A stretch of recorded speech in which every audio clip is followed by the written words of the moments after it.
들어가겠습니다. 예. 갈 길이 멀어요. 아직 인간 냄새가 아직 안 나요, 이쪽에.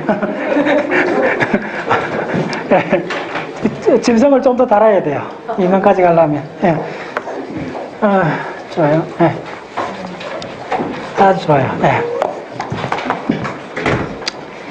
그러니까 옛날부터 그 꿈이, 제가, 우주론 이번에 한 5번 해서 한 20시간 강의를 하고, 그 다음 그러니까 30개 덩어리 이야기를 자주 했는데, 지금 이게 사실은 큰 덩어리예요.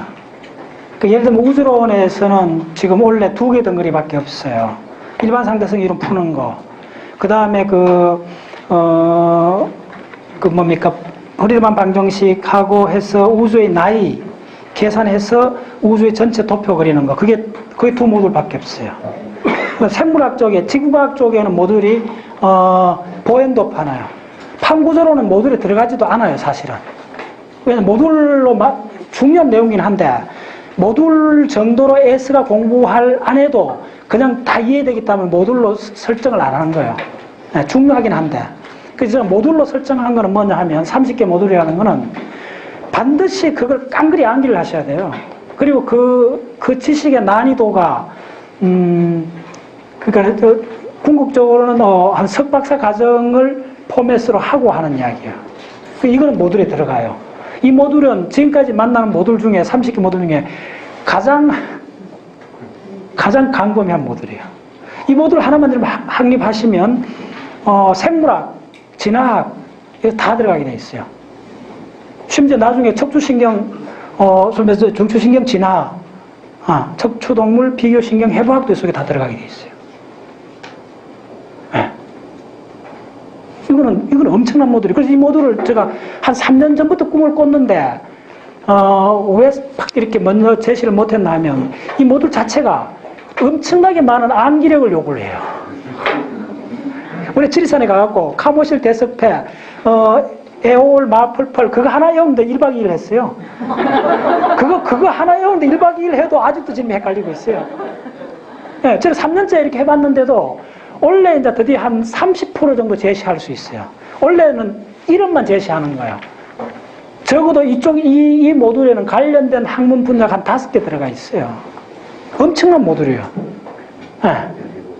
진짜 해볼 만해요. 그리고 이 모듈이 빨리 확립돼. 이건 뭐 같으냐면, 처음에 모듈은 사실만, 예를 들면 양자역학이라든지 천문학이라든지 이런 모듈은 그 토대를 다지는 모듈이에요. 집을 짓는데 건축을 100층짜리 지으려면 저 밑에 안반에서부터 시작해야 되잖아요. 그걸 구멍을 파고 그 밑에 100층짜리 빌딩을 오기 위해서 그 안반에다가 심을 박는 작업을 지금까지 했어요. 물리학 쪽은. 그 다음에 이제 빌딩이 올라가면 실제로 일반 사람들 봤을 때는 건물이 되네. 와, 뭐 되겠네 할 때는 언제요? 벽이 갖다 붙어주고 마지막에 그 안에 벽지 붙여주고 문을 달아야 집처럼 보이잖아요. 이게 바로 벽을 만드는 과정이에요. 벽에 문을 달고 원래는 벽밖에 벽에 이제 시멘트 같은 이렇게 하고 내연대쯤 되면 이제 그 문 달고 그다음 벽지 자기 아주 마음에 드는 벽지에 싹 갖다 붙이는 거예요. 그때 되면 사람들은 와 이게 진짜 이게 이제 이 공화국이 다 보이는구나. 이 원대한 이게 다 보이는구나. 그걸 느낄 거예요. 근데 원래는 벽을 만들어야 돼요. 건물에 칸막이 벽. 이제 기둥 작업은 많이 했어요, 사실은. 그래서 이쪽에 이 모듈은 원래 시작을 하는데 앞으로 한 5년 걸리는 모듈이에요. 이 모듈 하나 완성되는데. 근데 이 모듈을 하는데 가장 중요한 게 뭔지 알아요? 최근에 나온 자연과학 교과서요. 네. 그래서 지금 오늘 마침 중기정 원장님 와 계시는데 이야기했죠. 지난번에 이야기했잖아요. 우주론에 관한 책 15권, 지구과학에는 책 12권 해갖고 왔어요, 제 집에. 네. 저 대신에 박수 좀 쳐주세요. 너무 고마워요. 네, 됐습니다. 네. 그 책이 있었기 때문에 지금 이걸 재구성할 수 있는 거예요. 앞으로 그 책을 5년 동안 제가 다 소화를 하고 2009년, 2010년, 2011년, 2012년 나온 책들이요. 네. 그걸 앞으로 제가 4, 5년 동안 다 소화를 해야 돼요. 하고, 그 전에 공부했던 거 연결해갖고, 이건 한 5년 후면 여러분들 이 도표 전부 다 해갖고, 머릿속에 전부 다 이게 떠올릴 수 있어야 돼요. 무슨 말인지 알겠죠? 그럼 이제 해양학습 탐사 가면 보이는 식물, 보이는 돌, 뭐 모든 것들에 대해서 뿌리를 다 이제 아이맥스 영화 보듯이 그렇게 봐야 돼요. 정확히 아이맥스 영화 보듯이 그렇게 볼 수 있어야 돼요. 예. 그래 진짜 이거 다 하고 나면 지난 2시간 지질하게 했잖아요. 지구학 했잖아요. 진짜 지질학이 생명은 지질학의 위대한 힘이라는 것을 느끼게 되는 거예요. 그리고 브레인 누차이잖아요. 뉴로사이언스를 제대로 하려면 적어도 척추동물 오는 전체 그 과정은 언제든지 머릿속에서 부팅해낼 수 있어요. 이미지 할 수 있어야 돼요. 그거 안 되고는 브레인을 공부해도 지금 어느 다리 끌고 있는지 몰라요. 대본 하고 나면. 그렇습니다. 그게 굉장히 중요해요. 자, 좀 더 알아봅시다. 그래서 지금 자, 드디어 왔죠. 양서류, 따라서 양서류.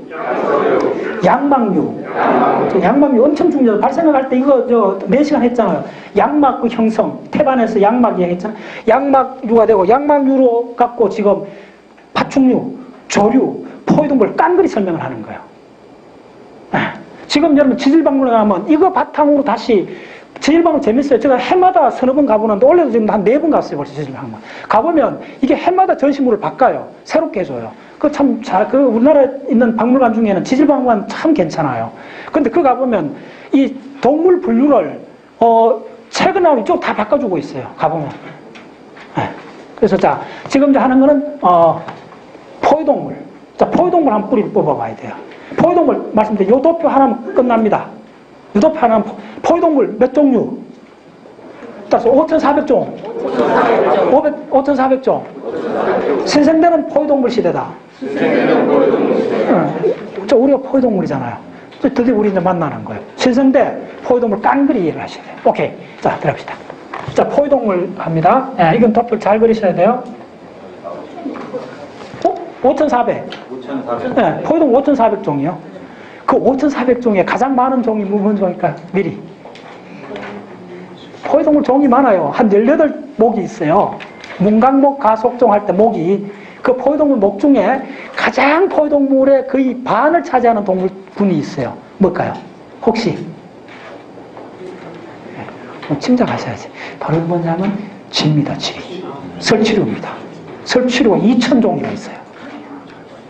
절반에 해당돼. 2,000종. 근데 유대류, 우리 호주 가서 유대류 많이 봤잖아. 유대류 얼마나 될 것 같아요? 종류가 굉장히 많은데 유대류 드니까.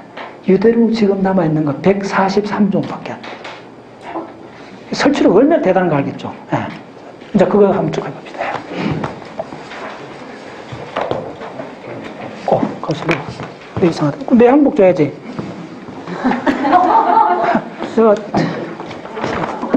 아니, 강의하면 땀이 나야 되는데 땀이 안 나면 안 돼. 이상하잖아. 내가 양복 안 입고 강의 해본 적이 없어요. 지금까지. 그래서 꼭 그 땀이 나야 돼요. 땀이 안 나면 안 되지. 그 예의가 아니지. 좋아요. 오케이. 자, 잘 그리세요. 결국은 이 도표가 가장 중요한 도표. 이 도표를 깡그리 암기하시면 드디어 요 도표 일어난 이 포유동물, 요 전체를 갖다 옮기는 거예요.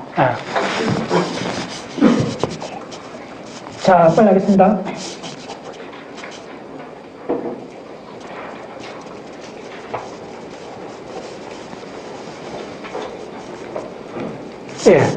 조금 맥힙니다. 오케이, 좋아요. 또 빨리 하겠습니다. 이렇게 하고, 자, 그대로, 팔에올마펄펄. 따라서 팔에올마펄펄. 자, 특히 팔에올마펄펄. 팔레올마펄펄. 그거 하나가 적으면 됩니다. 펄펄. 팔레올마펄펄. 자, 그 다음에 점선으로 해주세요. 자, 빨리 하겠습니다.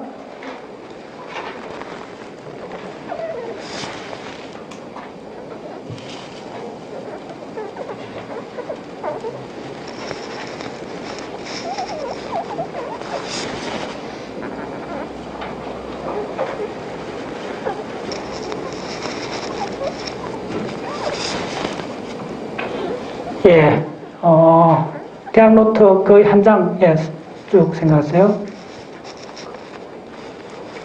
오케이. 자, 영어로 적었어요. 이제 이거 팔레올마펄이 영어로 어떻게 되냐 하면,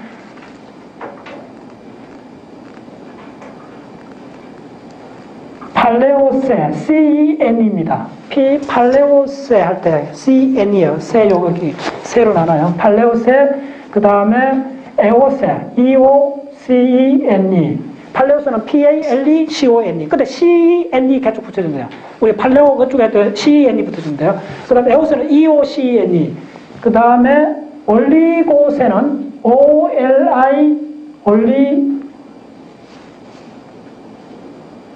OLIGOCENE. 예.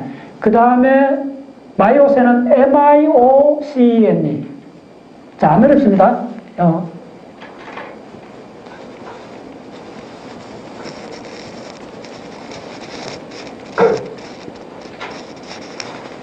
예.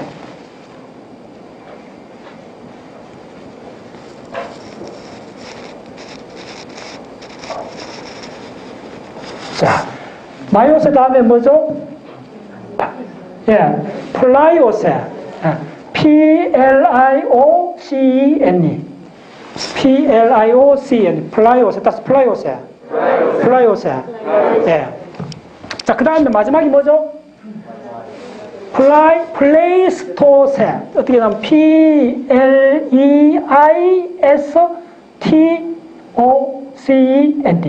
플레이스토세. 플레이스토세. 스페링 잘 하세요. 그래서 요 세 나눴습니다. 그리고, 자, 요 밑에까지 좀 넉넉하게 하셔야 돼요.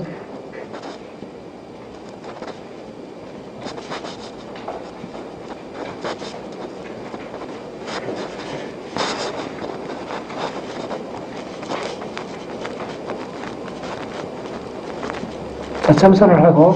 자, 그 다음에 칼라로. 자, 빨리 하겠습니다. 칼라로. 칼라를 하는데. 어떻게 되느냐 하면, 자, 밑에서부터 진화되어 올라가는 순서입니다. 밑에서부터. 그게 좀 의미가 있어요, 지금부터. 포유동물 깡그리 이도표 하나면 끝나요. 이도표 하나. 자, 점선을 하는데, 일단 해보세요. 점선을 하는데, 맨 뒤에, 자, 점선을 할 때는, 여기서부터 이렇게 되는 거예요.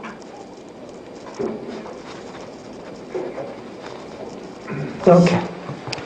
요 두께는 그 종이 얼마나 많은가 비례입니다. 그래서 다 의미가 있어요. 그래서 맨 밑에, 자, 질문. 포유동물, 맨 원초적인 포유동물, 초기 포유동물. 이름이 뭐죠? 목을 따랐을 때. 포유동물. 저 우리 했잖아. 서조회 했을 때도 내가 그거 항상 강조했던데. 그거 뭐죠? 바늘두더지, 오리, 너구리. 이렇게 하면 뭐죠? 무슨 동물? 당공류. 따라서 당공류. 당공류. 예. 그 당공목이라 적었어요. 당공목. 전부 다 목입니다. 자, 이거 알죠? 이거 유 있는 건 뭐냐면, 문강목 가속종 그겁니다.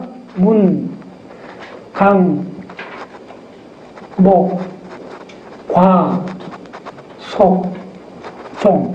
다 알죠? 림내 분율법. 이때 목에 해당되는 겁니다. 목 굉장히 큰 분류입니다. 자, 오케이. 자, 당공목은 이렇게 되어 있어요. 자, 그 다음에, 이쯤에서, 자, 지금 점선을 잘 따라오셔야 돼요. 여기서부터 밑으로 쭉 가는데, 여기서부터 뭐가 쫙 하고, 그 팔로세 때부터 상당히 세력을 갖고 이렇게 오는 종이 있어요. 상당히 두꺼워요. 이 정도. 자, 뭘까요? 다음, 두 번째. 당공목 다음에. 다들 뭐 하겠네. 그거네. 우리 다 했죠. 서두책 하면서도 다 했는데. 저 뭐죠? 유대목입니다. 유대목. 유대류. 자, 빨리 하겠습니다. 자, 그 다음에 요 라인을 계속 따라오셔야 돼요. 그 다음에 점선을. 자, 세 번째 나타나는 게 뭐냐면,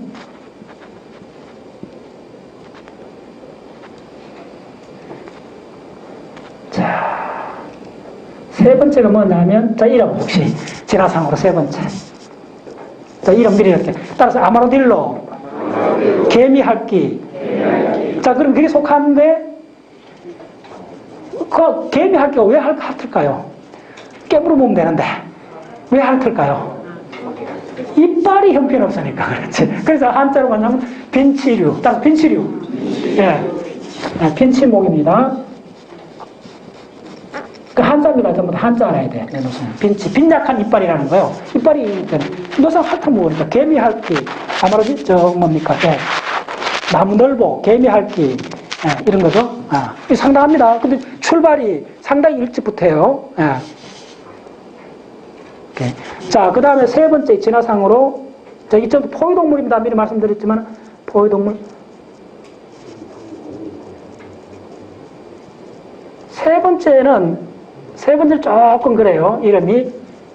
혹시 들어본 사람들 있나요? 이것만은 유린목이라는 게 있어요. 비늘이 있는 동물. 예, 유린목. 아마 청갑산, 혹시 그 기억나죠?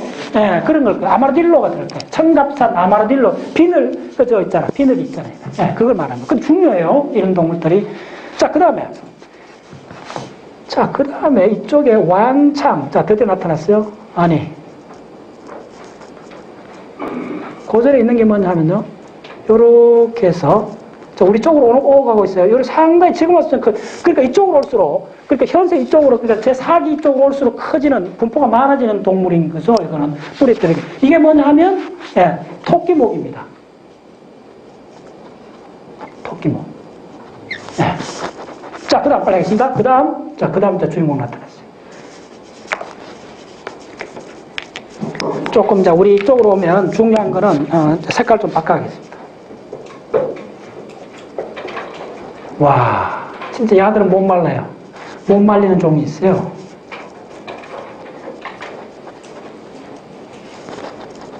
세상에. 이렇게 사자는 목이 있어요. 됐죠? 이 크기. 언제부터? 근데 이게 이 도표 굉장히 중요해요. 언제부터? 그러니까 팔레오스부터 시작해갖고 지금까지 점점 많아지는 종이 있어요. 이게 뭐죠? 예, 설치목입니다. 예. 지목이라서요, 지목. 예. 지종목 2,000종. 적었어요, 2,000종. 인류 역사. 자, 그 다음 이게 왜 내 빠른 걸 하나요? 놀랍게도. 참, 예, 좀 멀리 하고 싶은 짐승인데, 놀랍게도, 점선 잘 찍었어요. 야들 격가지로 뭐가 웽하고 나타나는 종이 있어요. 그보다 좀 적은데, 뭘까요? 질문. 예, 영장목이요. 세상에. 우리가 쥐하고 사촌이요. 예, 이 영장목이요. 아, 참. 이 영장목이요. 우리 인간이요. 영장목. 자, 오케이. 그 다음 놀랍게도 이 영장목에서 곧장 연결해갖고 나오는 종이 하나 있어요.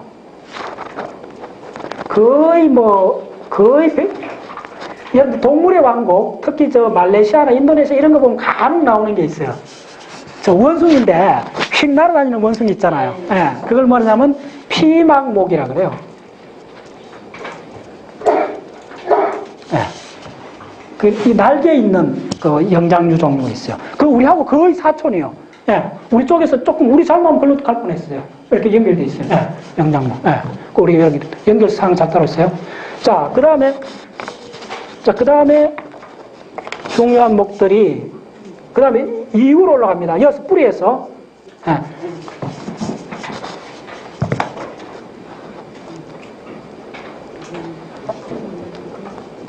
저기서 시노돈티아, 따라서 시노돈티아.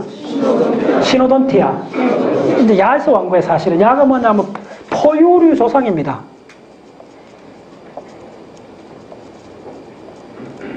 네. 시노돈티아라고 있어요. 네. 자, 그 다음에 이게 어떻게 되느냐 하면, 이렇게 가서, 자, 그 다음부터는 자, 막강해집니다. 이쪽도. 여기서부터 쫙 상당히 큰 종이 있어요. 네. 야가 뭐냐면, 식충목입니다. 벌레 잡아먹는 포유동물 있죠. 네, 벌레 잡아먹는 거. 자, 그 다음에 또 이렇게 쭉 따라와서 또 큰 덩어리 하나 있어요. 사자, 호랑이, 이쪽에 있는 이 덩어리가 뭐냐 하면 뭐겠죠? 식육목입니다. 식육목이 뭐 우리 흔히 맹수, 알겠죠? 맹수가 바로 식육목입니다. 식용. 됐죠? 예.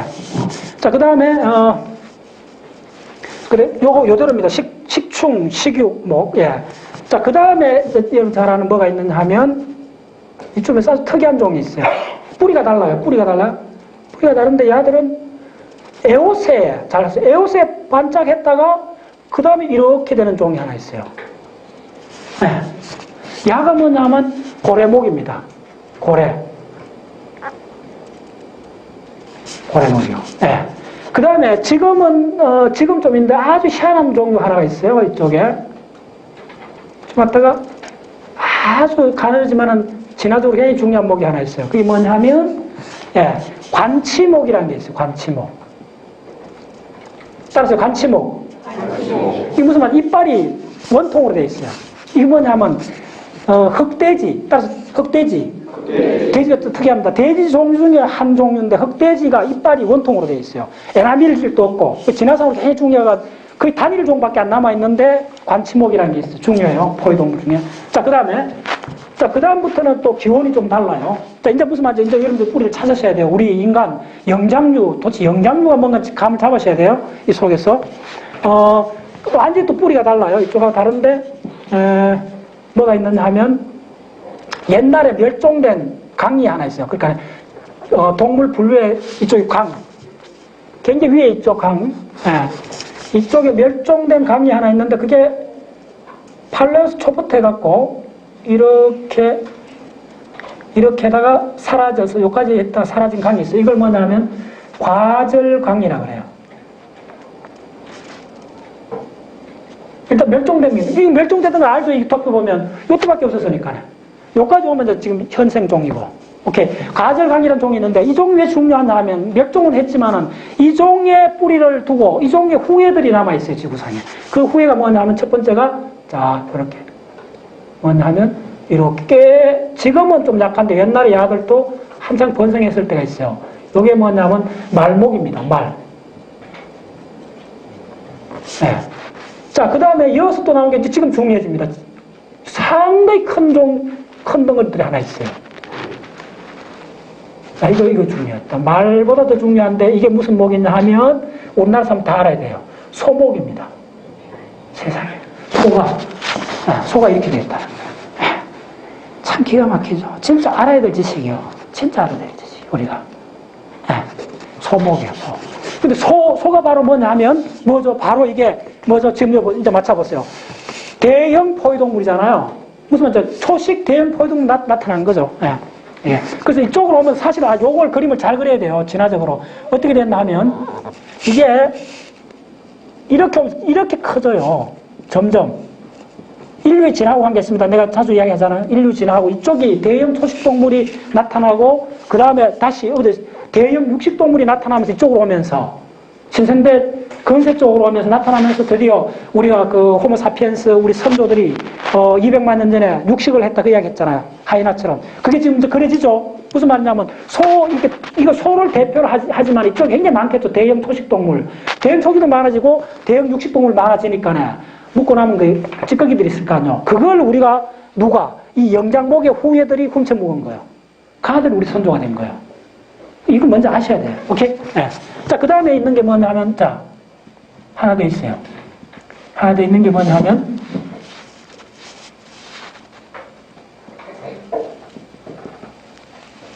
자, 요게 뭐겠어요?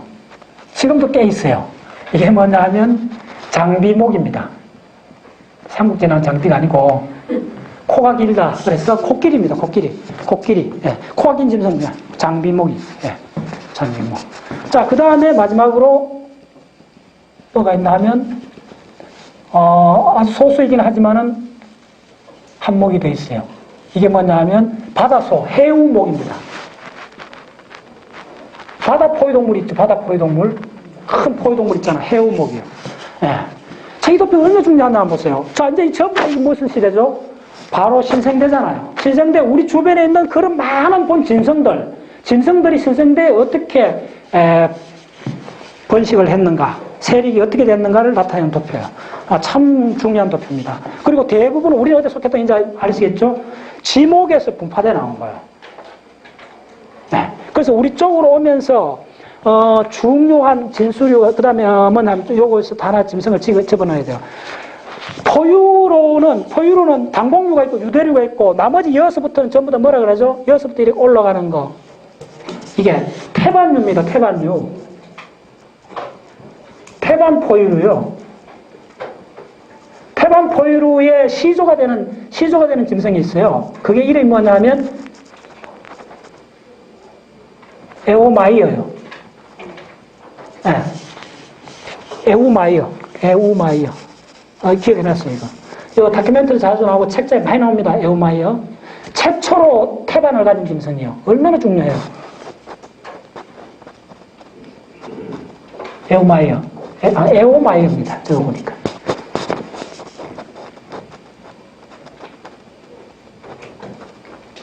예, 굉장히 중요해요. 예. 여기서부터 이 짐승부터 해갖고 요게 전부 다 태반입니다. 요 밑에는 이제, 다르죠. 됐죠?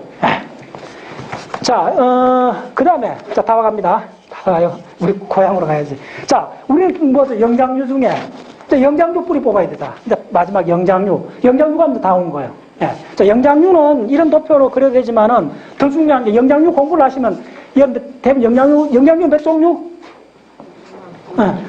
376종류. 예. 대략 400종류 되면 영장류 400종류에 공부를, 장애도대가 시도를 몇 번 해봤는데, 그 종 분류하다가 그냥 너무 헷갈려가 포기해버려요.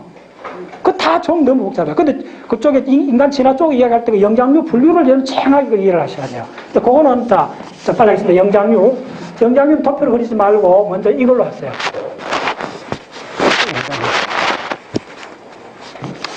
자, 영장류는 어떻게 되냐면 간단합니다. 영장류 적어줄게요.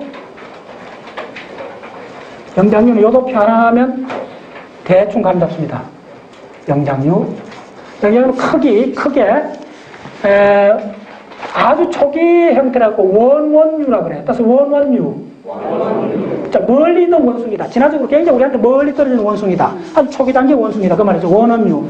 그 다음에 인간 비슷한 원숭이. 그걸 뭐라 그러냐 하면 유인원이라고 그래요. 유인원. 네. 자, 유인원. 네. 자, 그 다음 유인원은 어떻게 되냐면 두 가지로 분류가 돼요. 유인원은 두 가지. 뭘로 분류하냐면 코가 벙벙하냐, 코가 짤좀하냐. 그래서 그걸 뭐라냐면 광비협비 그래. 따라서 광비협비.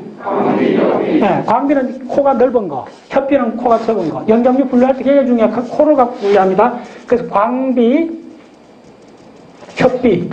영어 단어 굉장히 어렵습니다. 이 영어 단어. 조상 이야기에 자세히 나옵니다. 이야기들이. 예. 광비 협비가 있고 협비 쪽으로 가야 우리 쪽으로 갑니다. 자, 협비 쪽으로 가면 또 뭐가 있느냐 하면요. 이 분류를 잘 하셔야 돼요. 협비 쪽으로 가면 긴 꼬리 원숭이. 따라서 긴 꼬리 원숭이. 네, 긴 꼬리 원숭이가 있고 그 다음에 인간 상과가 있어요. 인류가 속해 있는 과. 자, 과 나오죠, 이 과. 자, 과에서 상과란 말을 써요, 분류학에서. 그 초기 단계라는 거죠.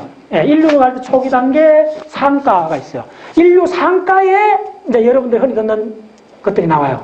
이게 한 4개쯤 돼요. 인류 상과에 뭐가 있나 맨 첫 번째 나오는 게 아니라 긴 꼬리가 아니고 이거 첫 번째는 긴 팔 원숭이요.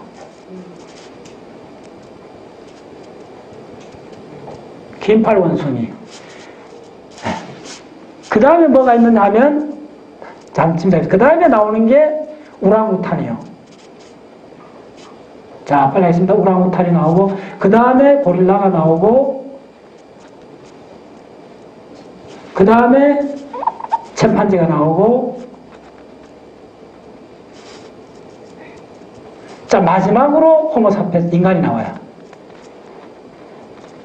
자, 이제부터 용어에 잘해서 용어를 잘 하셔야 됩니다. 이쪽은. 네, 용어가 핵심이에요. 이쪽 분류할 때 공부할 때.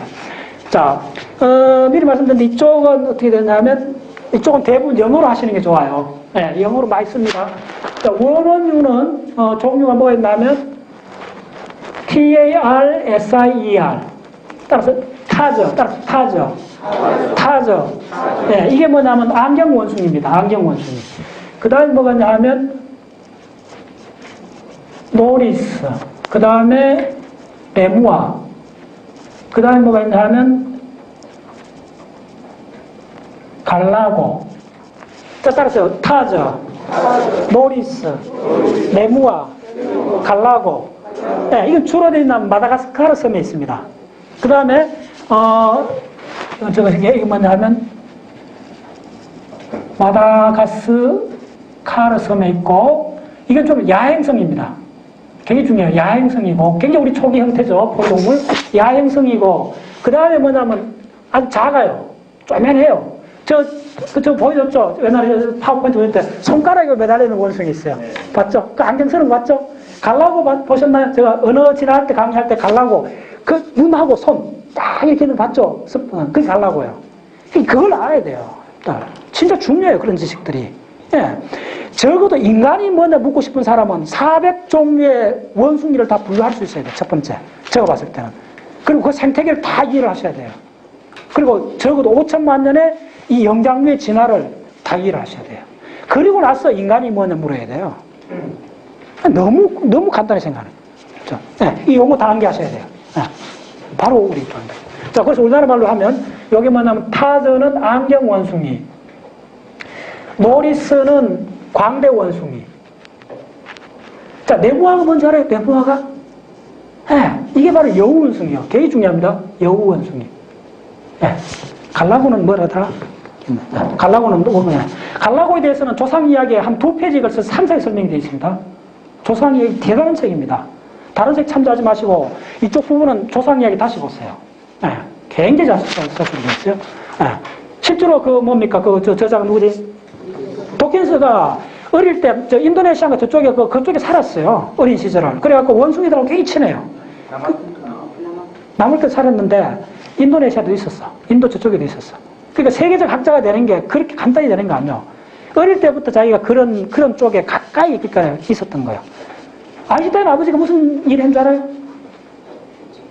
네, 전구 만들었어요. 그때 당시에 전기가 처음 나왔어요. 네, 1860년, 70년 처음 발전기가 나오면서 처음으로 그 독일에서 전구, 그게 전기에 가까웠던 거예요. 그러니까 아인슈타인이 어릴 때부터 그거 봤으니까 어떻게 되죠? 첫 논문이 전자기장에서 움직이는 물체의 운동에 대해서. 전기에 관한 논문이 바로 특수상승의 이론이에요. 전기장 속에서 움직임에 관한 그게 특수상승의 이론 제목이에요. 그러니까 여러분 어떤 걸 보실 때 그 생태계를 보셔야 돼요. 인간뿐만 아니라 동물 전체 생태계를 보시면. 네. 그래서 자, 강비 원숭이는 뭐냐 하면요. 강비 원숭이는 다른 이름이 뭐냐 하면 자, 이게 실제로 뭐냐 하면 강비 원숭이는 꼬리 감기 원숭이입니다.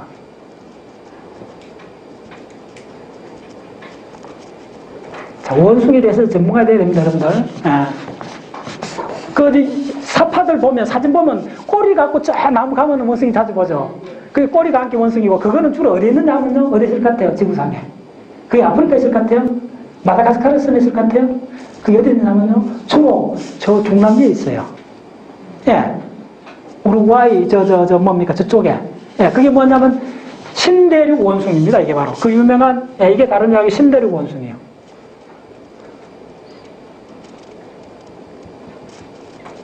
예.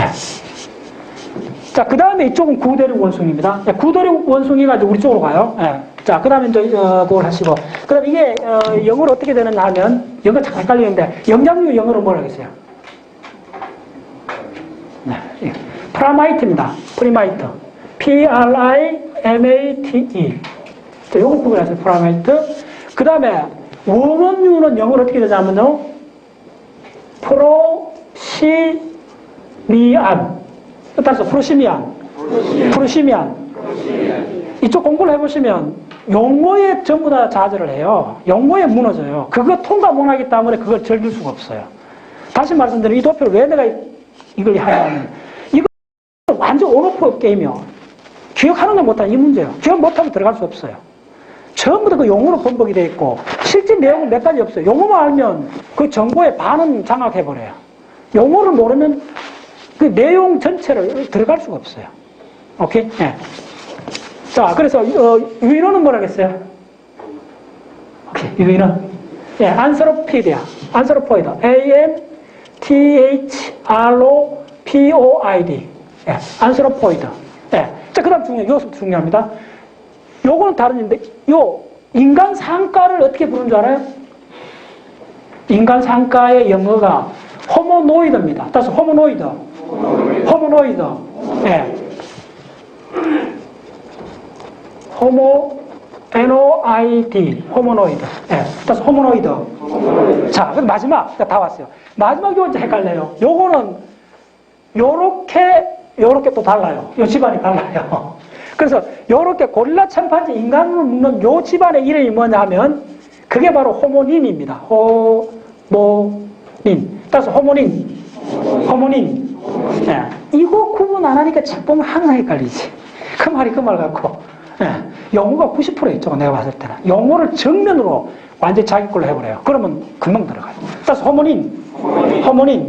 예. 자, 이게 왜 중요하냐면, 잘 들었어요?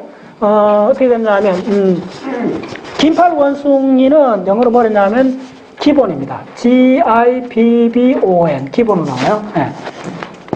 자, 긴꼬리 원숭이, 긴팔 원숭이, 꼬리 감기 원숭이. 헷갈리게 돼 있어. 하여튼 용어들이. 근데 정확히 정면 승부해야 돼요. 놓치면 안 돼. 여기서 뭐냐 하면, 잘 들었어요? 침판지하고 인간이 분류되기 시작한 게 얼마냐 하면 600만 년이에요. 그 다음에 요 그룹하고 요 그룹이 갈라진 게 지금 분자생물에서 밝혀놨어요. 이쪽 중요한 게. 뭐냐면, 긴팔 원숭이 우랑우탄 한 덩어리예요. 진화적으로. 그 다음 야들이, 호모닌이 한 덩어리예요. 크게 봤을 때.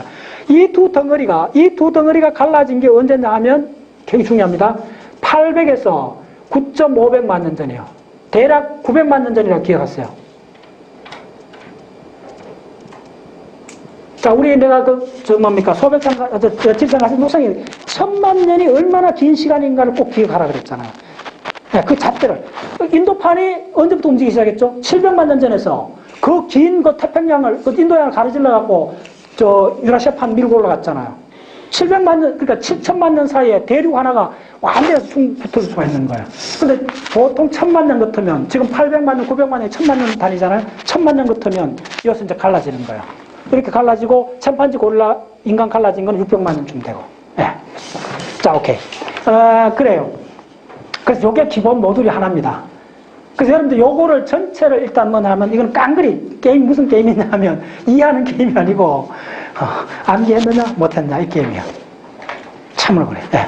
참으로 그렇고. 자, 좀 더. 그러면 이 전체 바탕이 이제 어떻게 되느냐 하면, 자, 됐죠. 다시 한번. 요거는 이제 우리 동물이 마주하고 있는 생태계, 숲을 만들어준 식물 시스템이고, 동물 시스템을 갈 때, 소위 말해서 척추동물을 따라간 거예요. 따라서 척추동물. 근데 그럼 우리하고 관련은 없지만은, 우리 사촌인 무척추동물 있잖아요. 무척추동물은 간단히 한번 배워볼게요. 무척추는 간단해요. 무척추동물 해보니까는. 요거 안에 무척추동물 간단히 해줄게요. 요거는, 그럼 우리하고 관련 직접은 없지만, 그래도 전체에서 무척추동물 자, 빨리 할게요. 무척추동물. 자, 도상형입니다. 도상형에서, 아주 간단해요. 무척추동물은. 이렇게 하고, 자, 이렇게. 자, 이어서는 그 용어가 그렇습니다. 맨 처음에, 자, 빨리 하겠습니다. 무판류. 따라서 무판류. 예. 그 다음에 다판류. 자, 이거 혹시 벌써 저런 거 다 기억해야 돼? 해야 됩니다.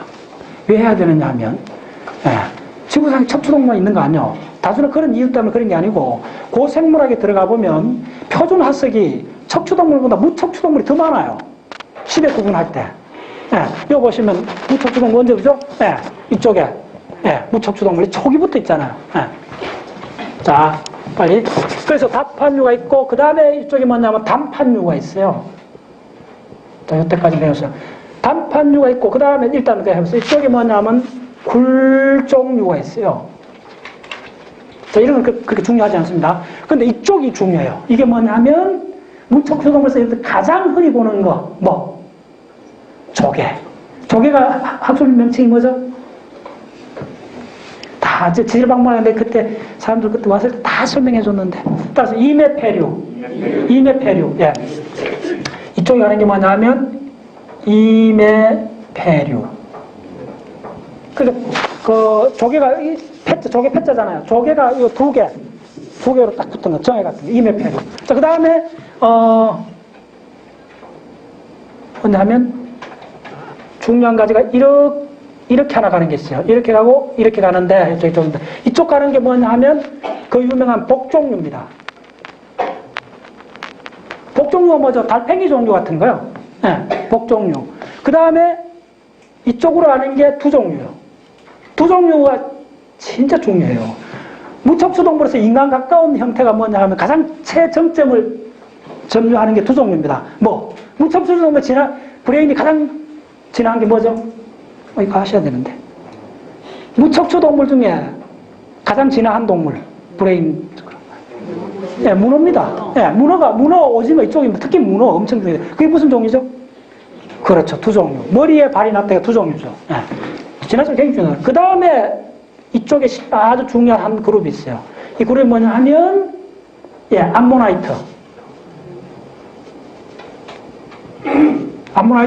암모나이트가 바로 뭐냐 하면 표준화석입니다. 표준화석. 굉장히 중요하죠. 그 다음에 암모나이트는 다 멸종을 했는데 우리나라는 암모나이트 화석이 안 나와요. 중생대에 아주 표준화석입니다. 암모나이트가 안 나오는데 암모나이트가 그 사촌이 아직도 살아있어요. 그게 뭐죠? 앵무조개입니다. 예. 그래, 이거 간단하잖아요. 한 번 보면 다 하는데. 이거 무척추동물 다 정리가 됐어요. 무척추. 네, 무척추동 정리됐고. 자, 근데, 여러분들 이걸 쭉 보실 때, 이제 한 가지 중요한 포인트는 뭐냐 하면, 저기다가. 야, 이거 공간을 잘 써야 되는데. 이쪽을 놔두고. 네, 이쪽을 놔두고. 오케이, 좋아요. 자, 이런 거 있거든요. 요거 내 잠깐 할게요. 이쪽에 쓸게요. 개구리가, 자, 미리 적을게요. 개구리 적어 놓으세요. 개구리 굉장히 중요합니다. 개구리가 언제부터 있었을 것 같아요? 개구리 이거 깁니다. 이거 양서류잖아요. 적어도 2억 년 전부터 있었어요. 개구리가 2억 년 전부터 있었는데, 개구리 2억 년쯤 되는데, 예.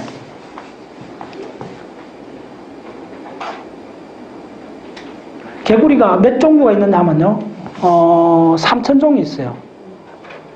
꽤 많은데, 중요한 게, 개구리는 3,000종이 그 교과서를 보면 어떻게 나와 있나 하면요, 거의 모양이 같아요. 그럼 개구리를 한번 생각해 보세요. 걔 있잖아요. 우리가 무당개구리, 온갖 개구리들 있잖아요. 우리 간단히 생각해 개구리 종류가 많다는 아는데, 자, 질문. 청개구리부터 해갖고, 개구리의 형태가 하나 보면 비슷하잖아요. 근데 이걸 보세요. 이거 하나 봐갖고 다른 거 유추할 수 있나요? 이거 엄청 중요한 이야기예요. 고래하고 갑자기 바늘 두더지하고 이게 비슷하다고 이해할 수 있어요? 자, 무슨 이야기냐 보세요. 야들이 3,000종이는 있지만은 관은 하나밖에 없어요. 개구리 하나밖에 없어요.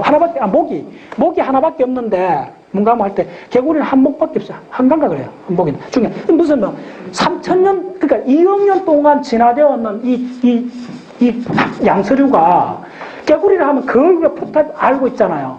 뼈대도 그대로요. 근데 여러분들 한번 보세요. 저 바늘두더지하고 고래하고 비교를 해보세요. 상상을 초월해요. 상상을 못 하잖아요. 이게 중요해요. 근데 그거는 지금 기껏 해야 이게 6천만 년밖에 안 돼요. 6천만 년 동안 이 포유동물이 졸지 마세요. 네. 포유동물이 분화되어 온 이 양태를 한번 생각해 보세요. 상상을 할 수 있어요, 여러분들? 박쥐하고 호랑이하고 비슷하나요? 근데 2억 년 동안 개구리는 거의 동일해요. 이게 왜 그런지 알아요? 바로 조절 유전자 때문에 그래요. 조절 유전자 돌연변이가 이쪽에서만 6천만 년 사이 이렇게 일어났다는 거예요. 근데 개구리는 2억 년 동안 프로타입 조절 유전자가 변화가 거의 마이너했다는 거예요. 형태가 변화가 있을 수가 없는 거예요. 거의. 무슨 말이죠? 동물 전체를 보는데 이게 굉장히 중요한 관점이에요. 예, 보세요. 그럼 한 그림을 한번 그려봅시다. 이렇게. 예를 들면, 조절 유전자가, 이게 사실은 이걸 정해야 알아야 게노믹스를 넘어갈 수 있어요. 드러난 건 결국 표현형, 몸에 그 단백질을 만들어가 몸의 형태를 만들어주는 건데, 예를 들면, 우리가 잘 아는 지렁이를 한번 봅시다. 자, 빨리 그리세요. 예. 이렇게 지렁이가 있어요. 자, 지름이 환영동물입니다.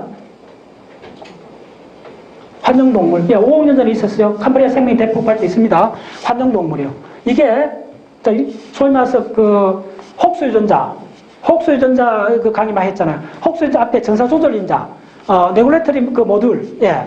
전사조절인자 쪽에서 변형이 일어나면, 자, 그 다음 어떻게 된가 보세요? 야가,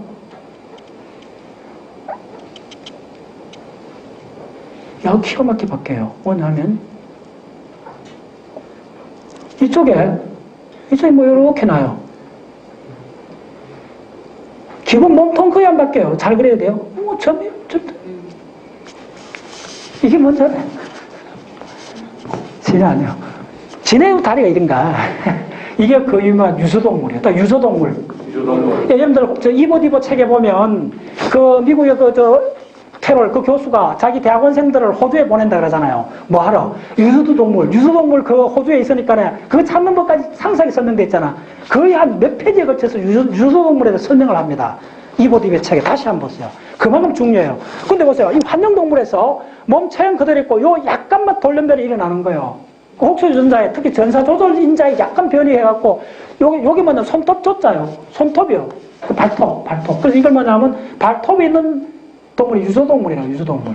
진화에서 굉장히 중요합니다. 이보디베 자세히 나와요. 유서동물 나와요. 근데 이 유서동물이 그 다음에 어떻게 되는 줄 알아요? 전부 다 소위 말해서 레귤레터리 진, 혹서진, 그러니까 유전자를 발현할 때 동물이 뭐라고 그랬죠? 유전자 발현이 시공상의 특이한 양상을 나타내는 게 동물이라고 그랬잖아요. 네, 그 옛날에 굉장히 강조했잖아요. 전부 다 이거 우리가 굉장히 복잡한 이야기를 했는 것 같은데, 다 많은 이야기 했는 것 같은데, 게놈 형태로 보면 너무나 간단한 이야기들이에요. 조금만 바꾸면 다 돼요. 그 조금 바꾸는 게 무슨 원칙이냐 하면 이런 거요. 가장 중요한 게 뭐라겠죠? 진화에서 게놈을 두 벌로 만들잖아요. 진화의 가장 큰 원칙이 뭐냐면 하나가 있었는데 두 개를 만드는 거예요. 이렇게. 두 개가 되면 야는 그러니까 하나로서도 웰 펑션 잘 살았는데 두 개가 되면 어떻게 하죠? 야는 다른 걸로 바뀌어주면 돼. 무슨 말인지 알겠죠? 그러니까 그런 식으로 바뀌어지는 거예요. 그러니까 이어서 유전자상으로 일어나는 변화에서 동물의 형태가 바뀌어지는 거예요. 자, 세 번째, 야가 어떻게 되는가 하면요. 자, 다시 한번 그려보세요.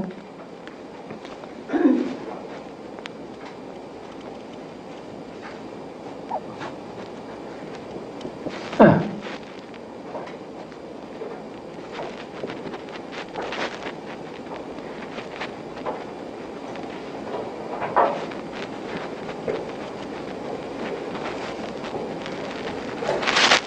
자, 이게 뭐냐면 다지류죠. 진해 같은 거죠. 보세요. 별 차이 없어요. 이거 다 조물주 될 수 있어요.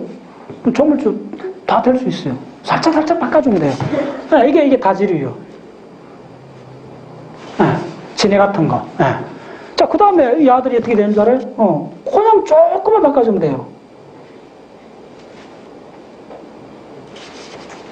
요거 그릴 때 다지류는 사실 조금 뭐 하냐면 요렇게 해줘야 돼요.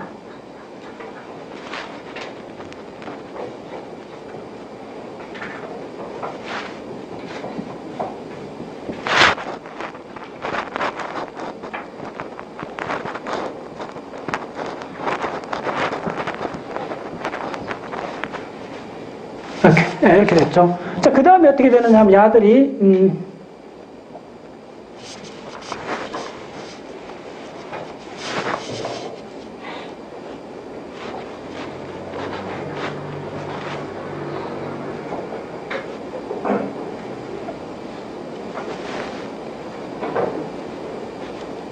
두뇌가 이렇게 나오고, 눈이 있고,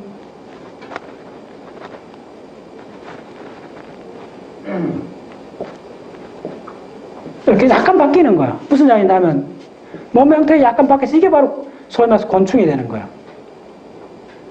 이 이야기들이 이보디브의 거의 이보디브 전체 내용의 거의 한 30%를 이야기를 하고 있어요.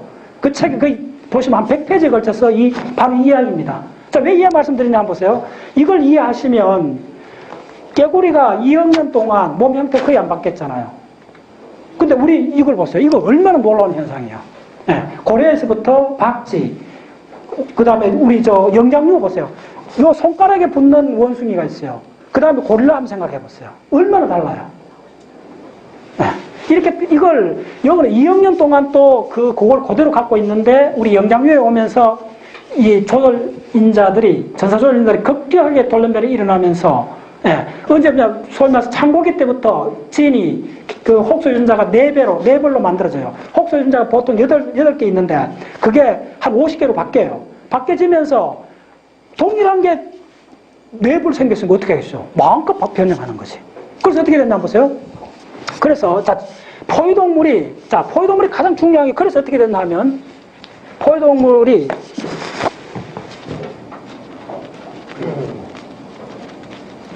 자, 포유동물이, 예, 자, 따서, 시노돈티아,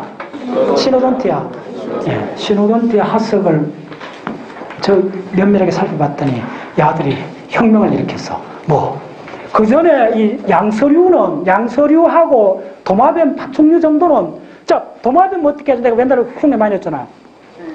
이렇게 하잖아. 도마뱀 가는 거. 근데 뱀 어떻게 하죠? 이렇게 가잖아요. 물고기 어떻게 이렇게 가잖아요.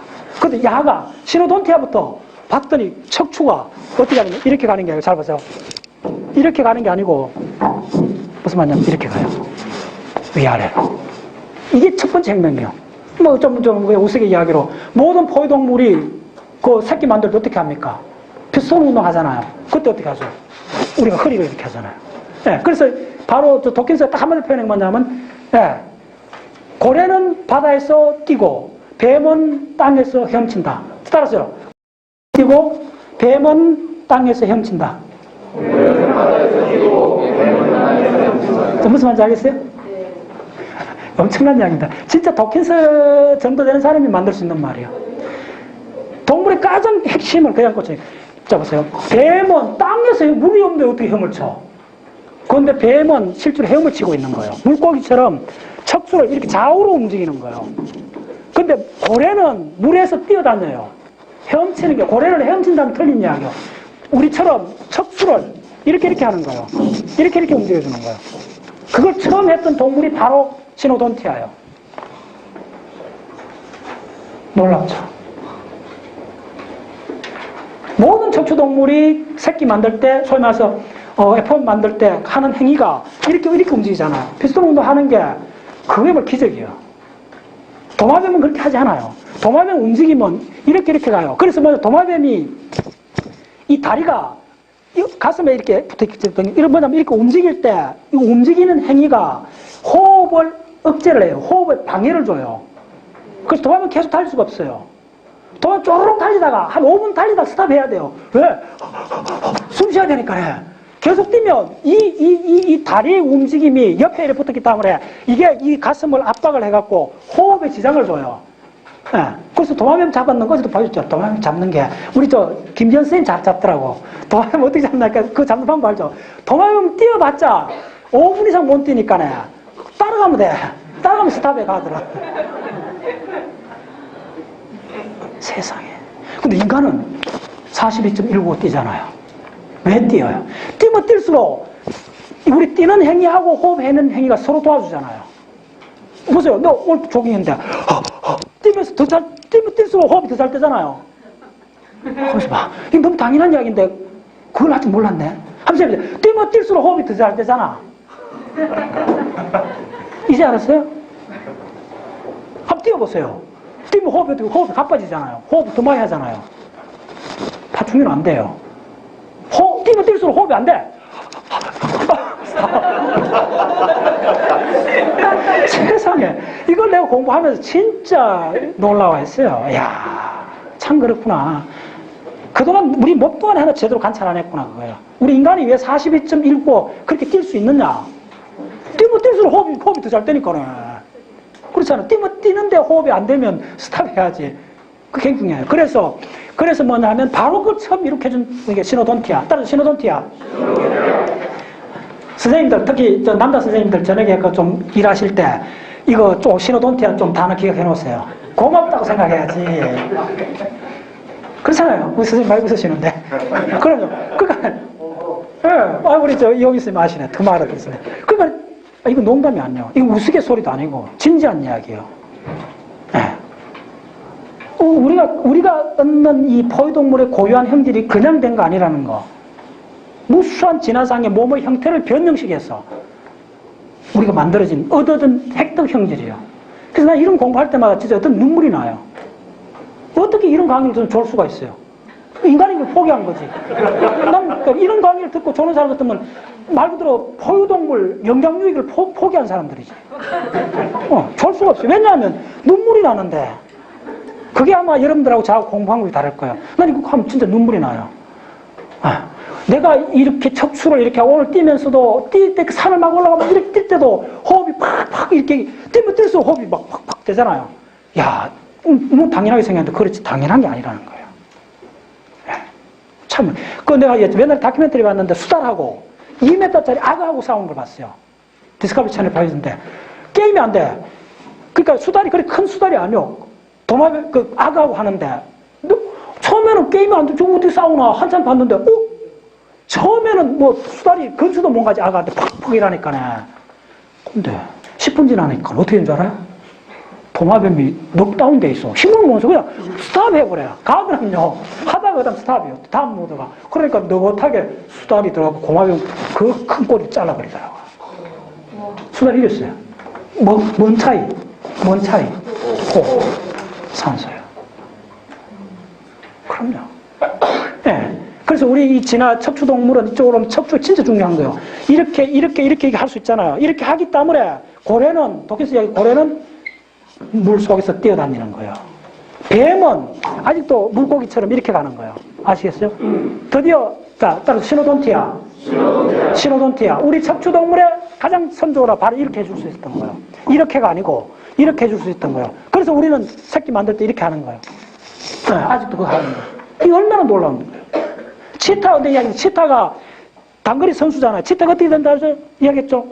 치타는 이 척추를 갖고 하늘처럼 해요. 치타 뛰는 거 보면 이렇게 움직이잖아요. 이렇게 탁 이렇게 하잖아요.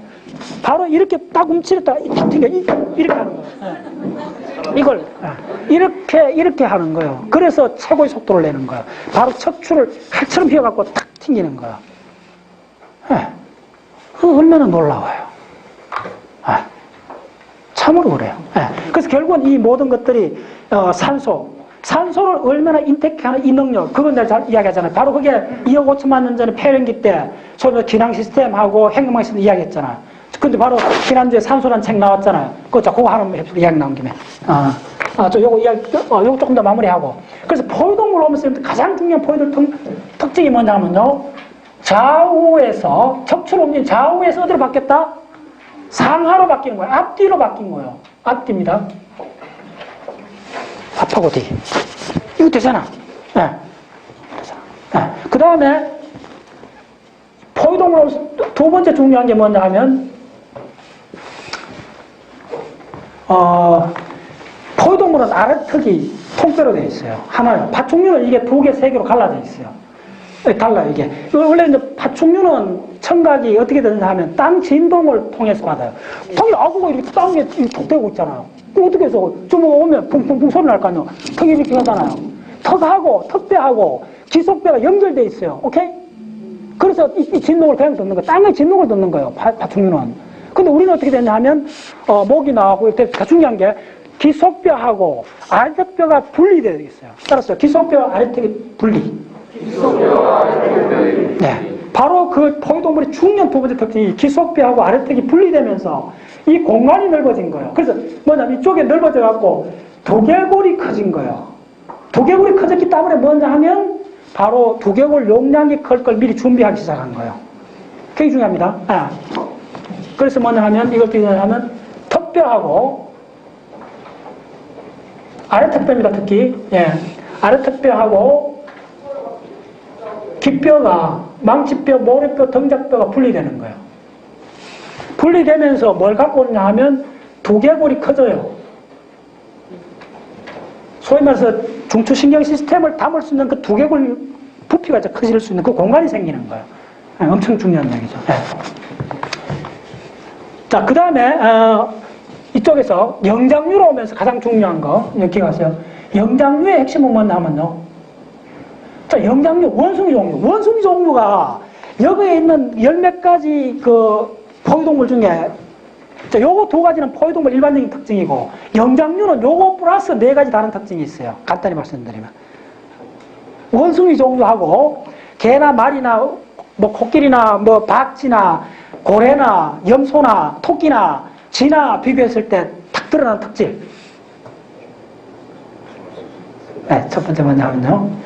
손발을 마음껏 움직인다. 손발을 자유롭게 움직인다. 따라서 손발을 자유롭게 움직인다. 손발을 자유롭게 움직인다. 에이, 바빠서 그게 무슨 이야기야? 뭐, 개도 손발 다 움직이는데, 저 개 움직임 한번 볼까요? 조금만 관찰, 개가 이렇게 가지, 이렇게 하는 게 뭐 있나요? 개가 옆차게 할 수 있어요? 이게 간단한 거. 걔가 옆차게 하는 거 없나요? 간혹 뭐 소변 볼 때 들긴 하는데 그거하고 달리 이게 자유롭게 하는 거 아니잖아. 우리는 언제든지 할 수 있잖아요. 자, 그 다음 더 중요한 게 이 원숭이 와서 이 앞팔을 뒤로 할 수가 있는 거예요. 다른 질은 못해요. 그래서 이게 첫 번째 영장류의 가장 놀라운 특징이 손발을 자유롭게 움직인다는 거예요. 참 놀랍죠. 짐승 중에 영장류 내놓고 손발 자유롭게 움직이는 거 한번 해보세요. 물고기 손발이 해도 앞지름이 뒷지름이잖아요. 다 정해졌잖아요. 이거밖에 못 하잖아요. 손발. 나중에 여러분들 이 공룡을 진화해서 나중에 공룡이 손이 진화되면서 소위 말해서 육식 공룡으로 가면서 움켜 잡는 거 나와요. 이 손가락이 줄어들면서 이 길이가 달라져요. 달라지면서 이게 잡는 현상이 나와요. 공룡은 앞 다리 두 개가 특히 육식 공룡은 이게 나중에 인간 가까이 이렇게 잡는 기름까지 나가요. 근데 우리는 얼마나 잘 잡아요. 네, 영장류 중에. 네. 첫 번째는 손발이 자유롭게 움직이는 영장 첫 번째 특징이고, 두 번째는 뭐냐 하면요. 뭐냐 하면 눈과 손의 흡연이 놀랍다는 거예요. 따라서 눈과 손의 흡연. 지금 여러분 하고 있잖아. 뭘? 눈과 손의 흡연, 글 쓰는 거. 한번 해보세요. 이거 진짜 눈과 손의 협연의 결정판이 글자 쓰는 거잖아요. 그리고 우리 대부분 영장류는 특히 인간 쪽으로 오면서 우리가 손동작 할 때 항상 눈을 맞추잖아요. 네. 기가 막히죠. 네. 눈과 손의 협연. 그러니까 이런 거 하실 때 우리 말고 다른 거하고 비교하면 돼요. 걔가 눈하고 이 손 앞달 맞추나요? 침판지쯤 되잖아요. 바나나 들고 이렇게 보잖아요. 들고 본다. 다시 들고 본다. 면밀히 살펴본다. 바로 물건을 잡아갖고 손발에 자유롭기 때문에 물건을 잡아갖고 이게 뭐지? 보잖아요. 영장류만이 가능해요. 첫 번째 이걸 이해하셔야 돼요. 손발이 자유롭게 돼서 잡고 가까이 이렇게 초점 맞출 수 있는 건 영장류밖에 안 돼요. 됐죠? 네. 자, 그 다음 세 번째는 뭐냐면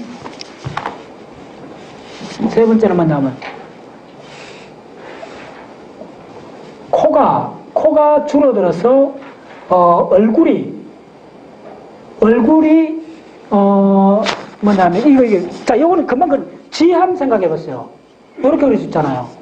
그 다음에 초기 원숭이 같으면 약간 요렇게 나와 있잖아요. 뭐 개 같으면 요 정도 나오잖아요. 근데 우리 인간 오면 이렇게 되잖아요. 얼굴이 이렇게 얼굴이 플랫해지잖아요. 평평해지잖아요. 이렇게. 자, 우리가 초기로 가면 이렇게 튀어나오잖아요. 우리 인간도 이렇게 속이 보면 이렇게 튀어나오죠, 입이. 네. 코 때문에 그래요. 코하고 이렇게. 코가 줄어들어갖고 이 얼굴이 줄어드는 거예요. 얼굴이 작아진다는 거예요. 얼굴이 줄어들고 작아지는 거예요. 이게 중요합니다. 우리 영장류 특징이 우리 쪽으로 오면서 우리 개하고 우리 비교했을 때 뭐예요? 개 튀어나왔잖아. 여우 이거 튀어나왔잖아. 우리는 들어갔잖아. 네. 코가 줄어들어갖고 이게 앞 줄어들고. 네. 물론 이제 이빨하고 이제 관계 있습니다. 자, 그 다음에 영장류의 네 번째 진짜 중요한 특징 뭘까요? 네, 영장류는 잡식을 해요. 잡식을 하는 거예요. 내가 이거 교과서에 있는 이야기입니다. 처음에 듣고 뭐 그렇게 중요할까 생각했는데 가만히 물어봐요. 여러분들 동물 시스템에서 잡식하는 게 의외로 세상에 거의 없어요. 지 정도는 있는데 대부분 동물 시스템으로 보면 보세요. 초식이든 육식이든 명확히 갈라지잖아. 대부분 동물은 90%가 초식을 하든지 육식을 하지 두 개 섞어 하지 않잖아요. 이게 핵심이에요. 영장류는 대부분 잡식을 해요. 육식하고 초식을 같이 하기 때문에 소화기관이 그거에 맞춰 진화되어갖고 특별히 이빨이 그래서 송곳니 어금니 앞니, 송곳니, 어금니 이게 분화된 게 잡식 때문에 그렇잖아요. 예. 이게 우리 흔히 간과하기 쉬운 특징인데 이 영장류가 잡식을 했기 때문에 소화기관하고 이빨이 이거에 맞춰서 다 바뀌어지는 거예요. 예. 영장류 특징인데. 예.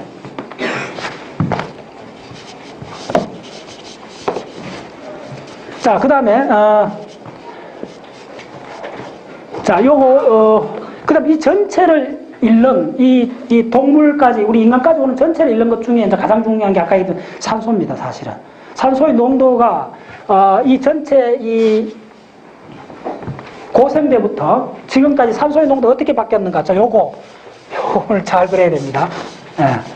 어쩌면 이 전체 지식만큼 중요한 모듈이에요. 근데 이 모듈 속에 들어가는 거예요. 자, 지금부터 산소의 농도 변화. 조심하세요. 예. 자, 예. 됐어요? 예. 오케이. 자, 잘 그려야 돼요. 산소의 농도. 산소의 농도. 이게 거의 500페이지짜리 책 한 권의 주제입니다. 요것도 하나만 정확히 그리시면 그 책 이제 이해할 수 있어요. 그것도 지난주에 번역 때 나왔어요. 자, 적는데 어떻게 적느냐 하면, 예. 자, 이거.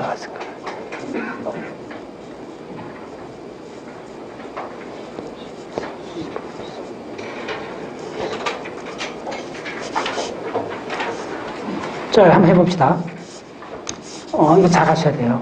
이것도 지금 깡그리 기억하셔야 돼요. 그리고 앞으로 이거는, 할게요.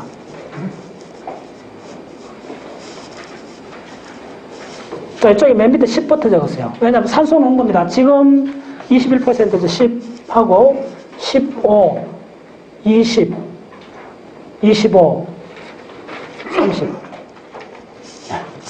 이 지질연도에서 이 전체 산소 농도가 어떻게 바뀌었는가? 지금 기준, 지금 산소 농도가 얼마냐면, 정확하게 21%죠. 지금 산소 농도가 21%니까 21%쯤에 점선을 이렇게 그려주세요.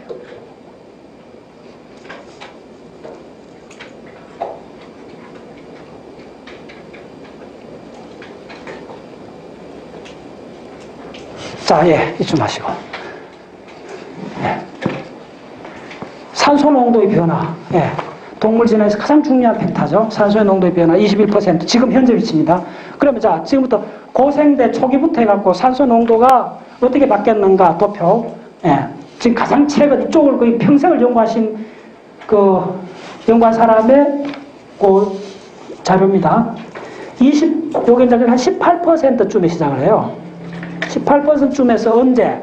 이게 이제 고생대 이제 시작되는 거예요. 캄브리아기 들어가는데, 자, 빨리 하겠습니다. 그 다음에 캄브리아 들어오면, 자, 빨리 하겠어요. 15% 떨어져요. 딥이 사기고, 그 다음에 다시 쭉 올라가는데, 캄브리아 쭉 빨리 올라가서, 어떻게 되냐면 쭉 올라가서 21%까지 육박을 해요. 캄브리아 초기에.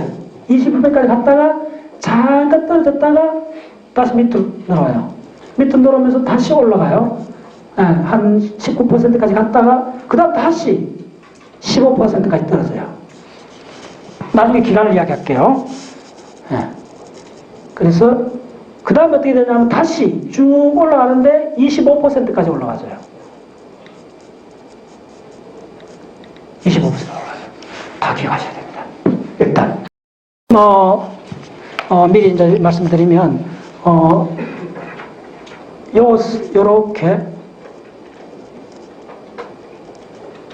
요렇게 요 기간이 캄브리아기예요. 캄브리아기. 그렇게 된다는 기억하시고 나중에 다 하고 갑시다. 자, 그 다음에 25%에서 그 다음 쭉 떨어져요. 쭉 떨어져 갖고 15% 밑으로 떨어져요. 살짝 밑으로 떨어져요. 밑으로 떨어졌다가 다시 올라가요. 올라가면서 이번에는 어떻게 되면, 자, 이게 바로 석탄기입니다. 자, 대공기 지나고 석탄기로 가고 있어요. 산소 농도가. 석탄기 때 언제까지 갔죠? 30%까지 올라가요. 30%까지 올라가 주면서 쭉쭉 떨어져요. 쭉 떨어지는데, 자, 이쪽에 폐렴기 말기에 때 어디까지 떨어지느냐 하면요, 좀 15%까지 떨어져요. 제가 이 굉장히 너무나 중요한 자료이기 때문에 그 책을 자료를 보면서 면밀히 다 재가면서 했어요. 그래서 그걸 가장 그 책에 보면 0%까지부터 시작했어요. 그래서 그거보다는 잘라버리고 오히려 요것만 강조하기 위해서 딱 해서 확대한 거예요. 그래서 요걸 기억하셔야 돼요. 요게 페른기 말 2억 5천만 년 전에 15%가 떨어졌습니다. 그 다음 다시 올라가요. 자, 요 굉장히 중요합니다. 자, 삼척기, 트라이 아이스기 때 또 올라가요. 쭉 올라가는데 어떻게 되느냐 하면 거의 20%까지 육박을 해요. 육박을 하면서 그 다음 떨어져요, 다시. 자, 이때 떨어지는 게 굉장히 중요합니다. 이게 대량 멸종을 가져와요. 지구상의 생명체 90% 깡그리 멸종합니다. 그게 지금 그리고 있는데요. 진짜 손 떨려요. 이렇게. 어디까지 내려가냐, 산소농도 어디까지 내려가냐면, 13%, 10% 가까이 떨어져, 이렇게. 이렇게 떨어졌다가, 그 다음에 백악기 때부터 서서히 회복되면서 어떻게 되느냐 하면, 쭉쭉 올라가요. 네. 백에서 회복되면서,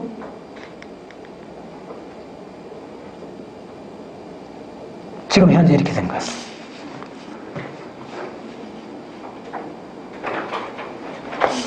조금, 네. 이쪽 조금 더 하십시다. 잘 기억해야죠.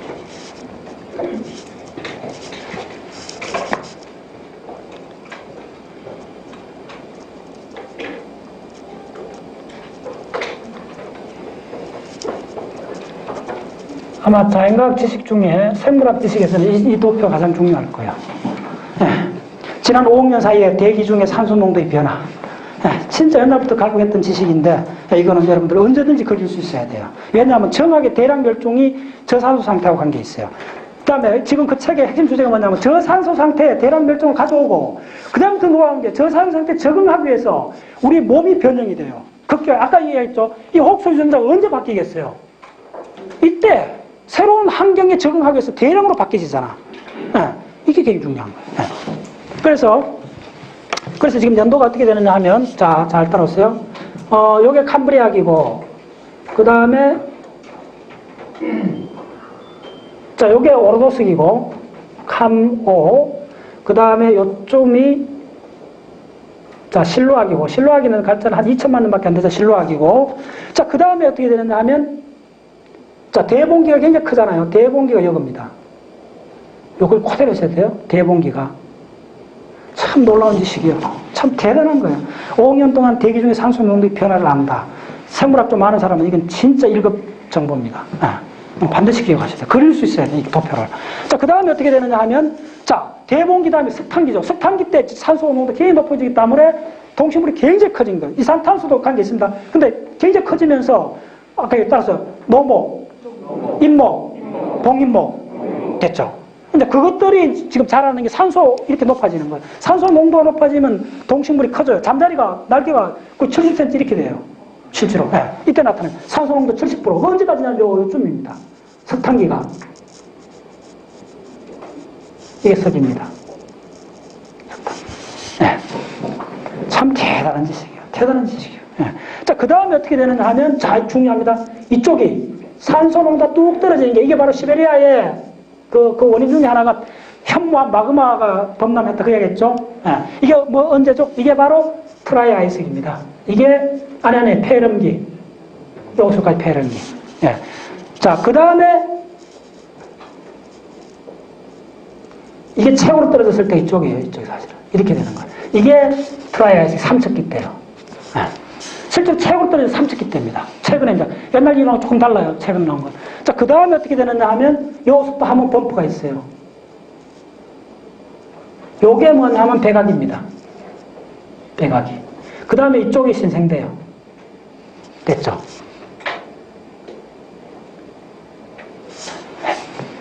기가 막히죠? 네. 기가 막히죠? 요거는 여러분들 대풀에서 그릴 수 있어야 돼요. 그릴 수 있고 이게 지구상의 산소의 농도가 고생대 캄브리아기가 여기서부터입니다. 캄브리아 요거부터네. 정확해야 돼요. 캄브리아 여기서부터입니다. 산소 농도. 캄브리아 이렇게. 예. 이 도표. 예. 이건 기억하셔야 돼요. 이해하는 게 아니고 이건 철저히 기억하시면 나중에 전체 이 모듈을 만들었을 때 다 유기적으로 연결됩니다. 예. 자, 그 다음에, 예.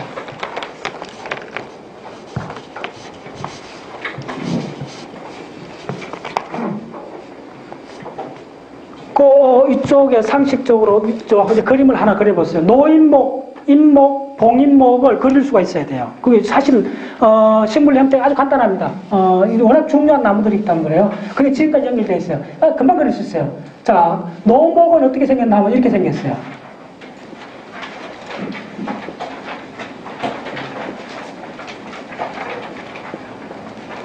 이게 노목이에요. 자, 노목이 어디라 그랬죠? 이게 인목입니다. 인목. 인목이, 자, 예를 들어, 식물에 좀 관심 있는 분은 금방 알 거예요. 이게 인목이에요. 근데 이게 30m나 돼요, 30m. 예. 인목이 뭐냐면 속새잖아요. 여러분, 새떡이 바로 이렇게 생겼잖아. 기억나죠? 이게 근데 지금 새떡이 요만하잖아. 근데 이게 고생대는 30m까지 큰 거예요. 가운데 물관이, 아주 단단한 물관이 형성돼갖고 위로 쫙 자라졌던 거예요. 예. 그 다음에, 인목은 어떻게 생겼나? 노목은 요게 인목이고, 요게 바로 속새입니다. 새떡이. 속새고. 자, 인목도 간단히 이해할 수 있어요. 인목은 이렇게 나무가 되어 있는데, 끝에 뭐 이렇게 있고, 그 다음 뿌리가 이렇게 있어요. 간단히 이렇게 됐어요. 간단해요. 이게 노목입니다. 노목이고, 이게 이제 석송이죠, 석송. 이게 30m이기 때문에, 이건 무슨 속성? 목본 속성이 되죠. 다시 한번 목본 속성이기 때문에 이게, 석탄기 때, 석탄기 때 굉장히 중요해지죠, 석탄기 때. 됐죠? 조금 더 빨리. 그 다음에 봉인목은 뭐냐 하면, 봉인이라는 게 뭐냐면, 봉인했다 하잖아요. 네. 중요한 공공무사역 봉인하잖아요. 도장 찍잖아요. 도장같이 생겼어요. 그래서 어떻게 그리냐면, 그 책자, 하석 책에 나와 있는데, 이렇게. 도장 찍은 같이. 요렇게 돼 있고, 요렇게 돼 있고, 이렇게 돼 있어요. 자, 이 그림들 이거 한번 그려보는 게 중요한데, 이게 30m예요. 이렇게 됐어요. 이게 봉인목이요. 자, 우리가 지금 나무를 그리면 이렇게 그리면 안 되죠. 나무가 이렇게 있다면 뿌리가 이렇게 늘어오잖아. 뿌리가 옆으로 피잖아요. 그러니까 어떻게 된다? 비가 확 오면, 바람 불면 와장창 넘어진다. 이제 석탄되면 이해하겠죠. 물가에 이게 나무가 30m 됐지만은 태풍 한 번 불면 다 넘어지는 거야.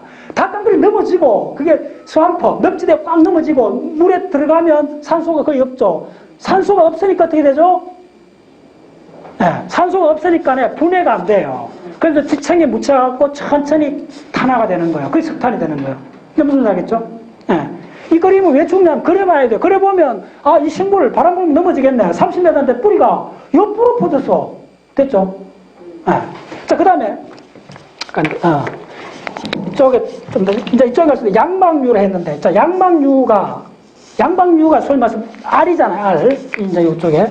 조금 더 마지막 보강을 좀 해드릴게요.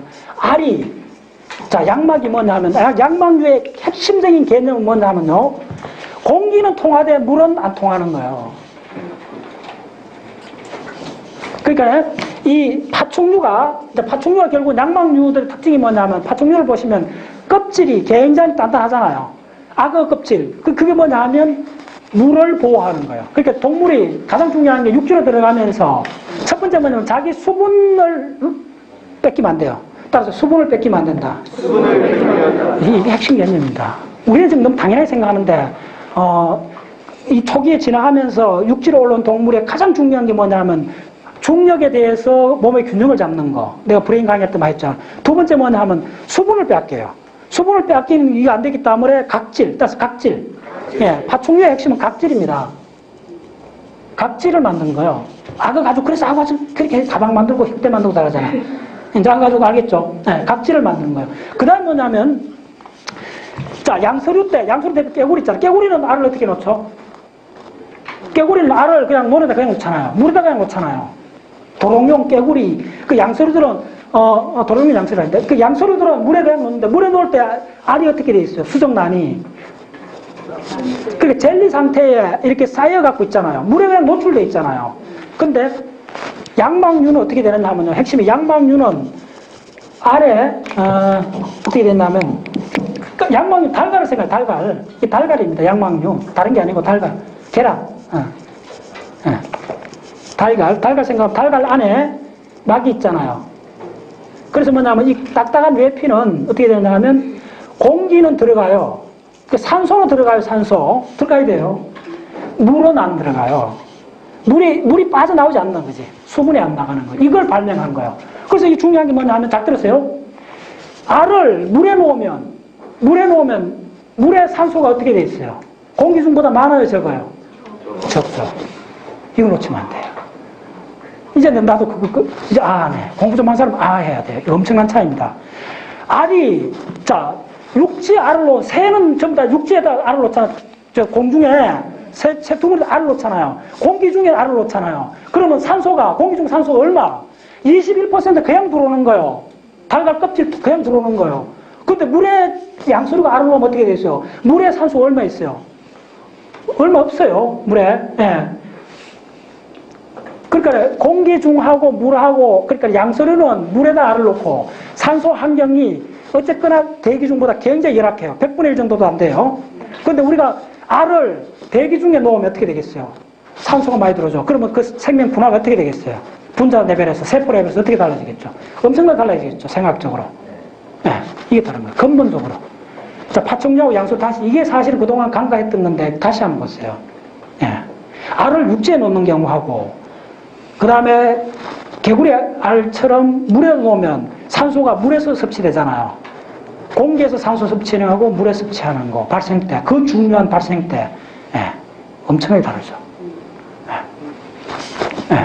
그 점이 중요하고. 그 다음에 사실은 이 전체에, 이게 이제 하나의 모듈입니다. 내년도에는 이 모듈에 대해서 하나하나 세부적으로 들어갈 거예요, 사실은. 들어가는데 그 전에 이 모듈이 사실은, 가장 밑에 있는 그라운드 층이 있어요. 이 모듈에서. 이제 뭐, 하나 지어야 되겠네. 자, 이거 하나 잘 찍어주세요. 지금, 이거. 잘 찍어요. 나도 이렇게 있고. 좋아요. 이게 뭐냐면 사실 요게 하나의 모듈이에요. 요거 있는 거 하나 빠지지 말고 다 암기하셔야 돼요. 특히 산소 농도. 이거 암기하셔야 돼요. 이거 암기하시고, 영장류 요 전체 용어하고, 포유동물의 특징들 어떻게 분화되어 왔는가. 이거 얼마죠? 6천만 년 사이 이렇게 다 일어난 거예요. 6천만 년 사이. 자, 그 다음에, 잘 찍어요. 그 다음 요거는 지우겠습니다. 요거 지우고. 자, 따라서, 프리메이터, 프로시미안, 그 다음에 안스로포이드, 그 다음에 호모노이드, 그 다음에 호모닌. 특히 이거 하셔야 됩니다. 브레인 공부하시는 분들은 이건 반드시 암기하셔야 돼요. 이번에 특별한 내가 올 가을에 시작하면 이 영장류 브레인부터 들어갈 겁니다. 철저하게. 인간 브레인만큼 밝혀내야 돼요. 영장류 브레인을. 자, 요까지. 지우고. 그러면 이 모든 지금 동물, 이 동물의 전체 뿌리는 어떻게 되느냐 하면, 자, 10분만 밀어치셔야 됩니다. 10분 내로 끝내겠습니다. 자, 오늘 집중하세요.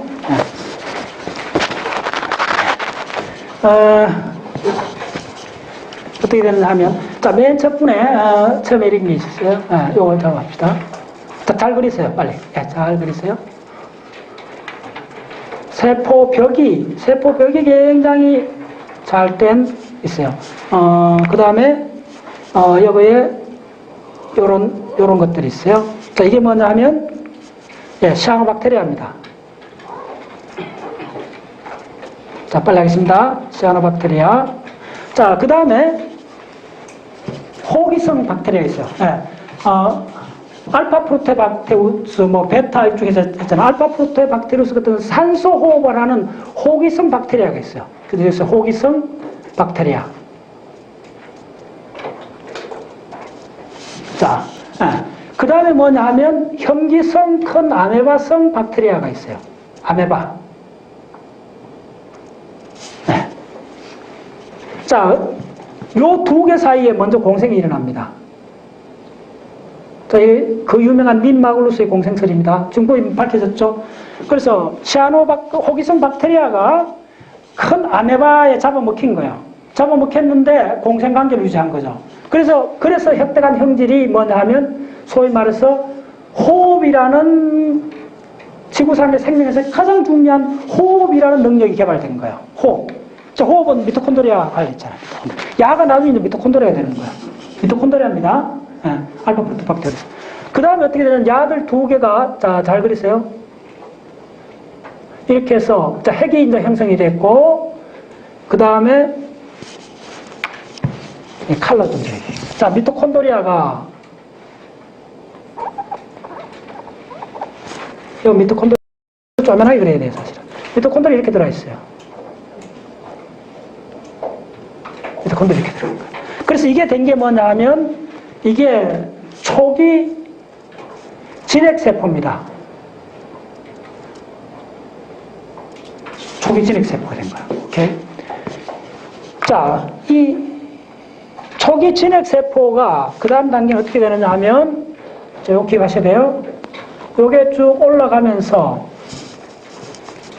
이때 제3의 박테리아가 등장해요. 예. 뭐냐면 스파로헤타, 따라서 스피로헤타. 예.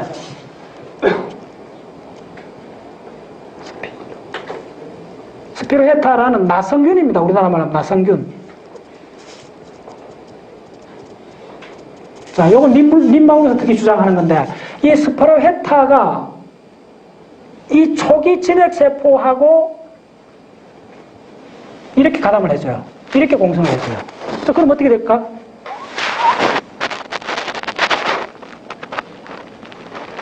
자, 이러면 드디어 어떤 형태의 생명체가 나오느냐 하면요. 기가 막혀요. 꼬리가 되죠. 이게 바로 스프레타가 들어가서 운동성을 바로 이어주는 게 뭐냐면 야는 호흡을 줬고 이 스프레타가 들어가면서 바로 뭘 주냐 하면 운동성을 줘요. 운동성을. 그래서 편모. 자, 편모 굉장히 중요합니다. 편모 이야기 나와서 이렇게 쭉 하나 몇 개 적어놓죠. 다음 또 이야기 해줘야 되는데. 워낙 중요해요. 자, 편모. 저기다가.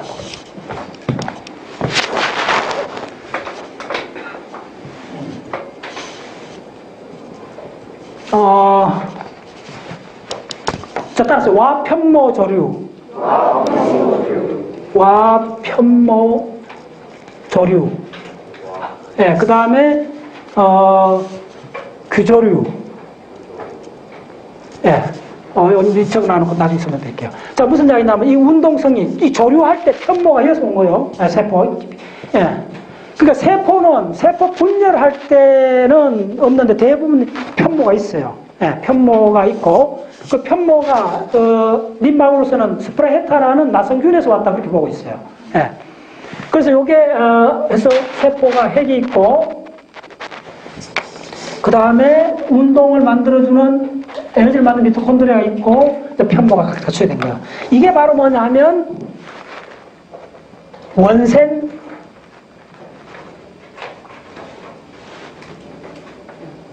생물이 돼요, 이게. 예. 그래서 원생 생물은 뭐가 있느냐 하면, 균류, 예. 그 다음에 곰팡이, 아니요, 요렇게 적는 게 아니고, 요것도 진핵세포입니다, 사실은.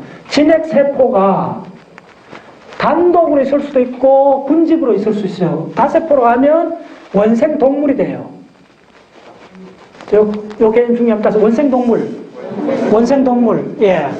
원생동물이 진핵세포로 되어 있어요. 자, 그 다음에, 자, 다 왔습니다.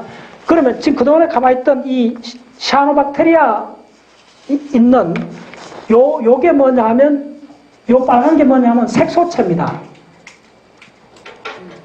색소체. 네. 색소체를 갖는 이 시아노박테리아 형태의 균들이 어떻게 되냐면 이렇게 가서, 자, 이 색소체에서 획득된 능력이 뭐죠? 바로 이 강압성이에요. 네. 이 단세포. 네. 이렇게 강압성 이거가 이렇게 가서 잘 들었어요. 그 다음에 이 진핵세포하고 이렇게 만나요. 이래서 공생을 해요, 공생. 이게 두 개가. 이렇게 이 뿌리에서 나는 이거하고 이 시아노박테리아의 색소체, 강압성과 이 능력하고 만나서 된 게 뭐냐 하면, 예, 이게 바로 그 유명한 식물이 되는 거예요. 식물의 기원입니다. 식물세포, 세포벽이 두껍잖아요. 이어서 왔어요. 그 다음에, 자, 잘 따보세요. 핵이 있고, 식물세포 핵이 있고, 그 다음에 식물세포에 미토콘드리아 있어, 없어요? 있어요. 공생을 했기 때문에 미토콘드리아 있고, 그 다음에, 자, 굉장히 중요한 거. 여기에 색소체가 이것을 뭘로 바뀌느냐 하면, 뭘로 바뀌죠? 엽록소로 바뀌어요. 됐죠? 바로 이 엽록소가 됩니다. 엽록소 됐죠? 네. 그 다음에, 이 안은 그냥 올라가서 이게 다 모이면 이제 동물이 돼요. 동물 세포는 그대로. 네. 여기 있고, 자, 미토가 있어요. 미토콘드리아. 물론 마이너한 변화들이 굉장히 많죠. 예. 이렇게 있고. 예. 자, 그 다음에, 자, 마지막으로, 이게 뭐냐면 식물. 이게 동물이 되고, 그대로. 이 뭐에서 동물이 되는 거죠? 그 다음에 뭐냐면, 이 세포가 약간 변형이 됩니다. 굉장히 중요합니다. 요 그림을 잘 그리셔야 돼요. 요거는 뭐냐 하면,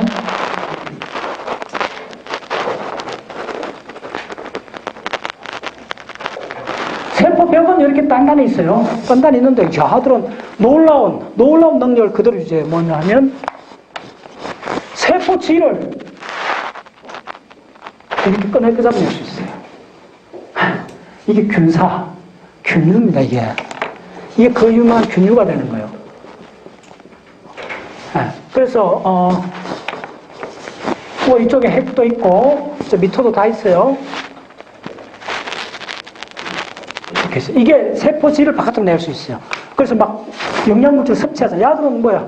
부패식이잖아. 분해식이잖아. 분해자기 때문에 영양물질을 자기들이 강압성 못하고 들어가서 빨아먹잖아요. 다 분해해갖고 먹잖아요. 이 세포질이 나가는 거야. 그래서 동물 시스템은 5개 기존의 그 분류는 생물, 동물, 균류, 원생동물 이렇게 나눠요.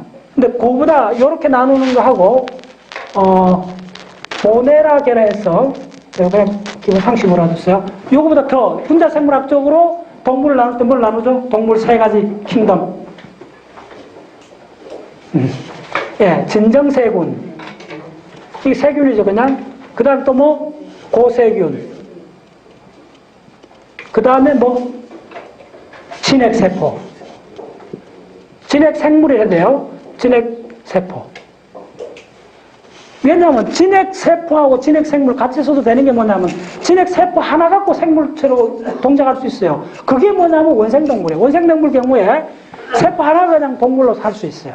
모이면 다세포 동물 되고. 예. 그래서 요게 이제 분자생물학에서 리보솜 유전자 분석해갖고 우스가 노벨상 받았죠. 요게 이제 1980년 이후에 이제 굳어진 거고. 네. 왜 말씀드리냐면 잘 들으세요. 지금 이렇게 우리까지 오게 된 이 전체에 가장 밑바닥에 있는 거는 요 시스템이라는 거예요. 요 공생 시스템이에요. 그러면 이 우리가 지금 제가 제시한 이 모듈이 지도를 공부하시려면 요 과정을 철저히 해야 돼요. 이 과정은 생화학, 분자생물학, 세포생물학 이쪽에 모듈이 몇 개 들어간 줄 알아요? 이쪽에 모듈이 최고 많아요, 사실은. 제가 봤더니. 이쪽에 모듈이 7, 8개 돼요. 근데 다행히 작년도 137학년에서 이쪽에 모듈을 거의 한 5개 이상 해놨어요. 오늘 했는 거 정도로. 이것부터 5개 정도 다 해놨어요. 유기화학, 생화학 쪽에서. 그게 돼 있기 때문에 이제 여러분들 일로 들어갈 수 있는 거예요. 이거 없이 이래 하면 그냥 동물학일 뿐인 거예요. 근데 우리가 이걸 게노믹스부터 시작해갖고 작년도 이거 강의가 20시간 이상 됐었던 거예요. 예. 시에노 사이클, 뭐 온갖 많이 다 했잖아요. 그거. 사이클들, 켈빈, 헤로, 미토콘드리아에서는 다 했잖아요. 그걸 지금 이제 여러분들 리마인드 하셔야 돼요.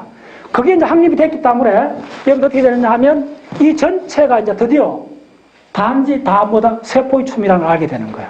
따라서 세포의 춤. 세포의 춤. 자, 세포의 춤은 뭐냐면, 다시 보면 그거는 뭐냐면 분자의 춤이요. 엄밀히 말하면 원자의 재배열이요. 다시 원자의 재배열. 원자의 재배열. 그밖에 없어요, 저 같은. 뭐냐면, 우리가 생화학작용은 그런 고분자인데, 고분자를 만드는 원자의 배열이 바뀌는 거예요. 생명에서 전체 그거밖에 없어요, 저 봤을 때. 그게 저 고분자가, 우리 생체의 가장 고분자, 큰 고분자가 뭔지 알아요? DNA예요, DNA. DNA 하나의 분자예요. 엄청나게 많은 30억 개의 염기상으로 된 분자예요. 거대한 분자예요. 이 고분자를, 그 고분자에서 변이가 일어나잖아요. 돌연변이가 일어나잖아요. 그 고분자의 돌연변이가 결국 세포의 단백질을 만들어주잖아요. 그 고분자의 돌연변이에서 바뀌어진 게 바로 이거잖아. 이제 이해하셨죠? 이게 전체 게노믹스에 드러난 표현형이에요. 그리고 이제 이걸 다 같이 하셔야 되는 게 뭐냐면, 그동안에 이걸 이제 강조를 안 했는데, 이제부터는 이걸 할 수가 있는 거예요, 여러분들이. 이 뿌리를 알았기 때문에, 결국은 고분자, 생명현상은 고분자고, 그 분자인데, 분자라는 거는 결국은 분자가 재배열한다는 말은 뭐냐면, 그게 원자들의 배열 형태가 바뀌는 거예요. 그밖에 없어요. 원자의 춤이에요. 세포의 춤은 다시 얘기하면 원자의 춤이에요. 네. 그래서 양자의 각부터 다 같이 하셔야 돼요. 하루 좀씩. 너무나 놀라운 거예요. 예. 마지막 예를 한 들어주면, 아까 여기에 귀조루를 한번 그려볼까요? 자, 한번 그려보세요, 귀조루를. 예. 귀조루가, 이거 한번 그려야 됩니다. 왜 이게 엄청 중요합니다. 예. 지구상 생태계에서 에너지를 만드는 시스템이, 자, 빨리 좀 보세요. 지난번에 소백 지리산 가서 이야기해 줬는데, 에너지 시스템의, 지구상의 생명 현상에서 에너지 만드는 그 덩거리가 가장 많이 만드는 데가 뭐냐 하면요, 산호초입니다. 열대지방의 산호초요. 네. 산호섬을 보면 굉장히 투명하잖아요. 아주 푸르고, 아주 바다 색깔이 아주 영롱하잖아요. 그 왜 그런잖아요? 산호초는 20, 30m 저 밑에 가도 보이잖아요. 아주 투명하잖아요. 왜 그러냐면, 산호가 동물성 플랑크톤이에요. 동물 플랑크톤이에요. 그래서 저들은 부유물, 플랑크톤을 다 잡아먹으라고 그래요. 뜯었는데 부유물을 다 잡아먹으니까 물이 투명할 수밖에 없지. 예, 간단합니다. 그 원리가. 그 산호섬은, 예를 들면, 자, 그래서, 산호초, 그 다음에 뭐냐 한번 빨리 적으세요. 그 다음에 열대 밀림입니다. 열대 밀림보다 산호초가 탄소 강압성이 더 강해요. 열대 밀림. 그 다음에 온대 농지입니다. 우리 인간들이 농사 짓는 그것도 생산량이고. 그 다음에 어떻게 되느냐 하면 잘 들었어요? 남극해가 생산량이 많겠어요? 북극해가 생산량이 많겠어요? 질문. 네, 이거 완전히 다릅니다. 남극이 훨씬 많습니다. 남극 바다가 엄청나게 많은 식물성, 동물성 플랑크톤이 있고, 그거에 가장 중요한 게 뭐냐면 귀조루입니다. 따라서 귀조류.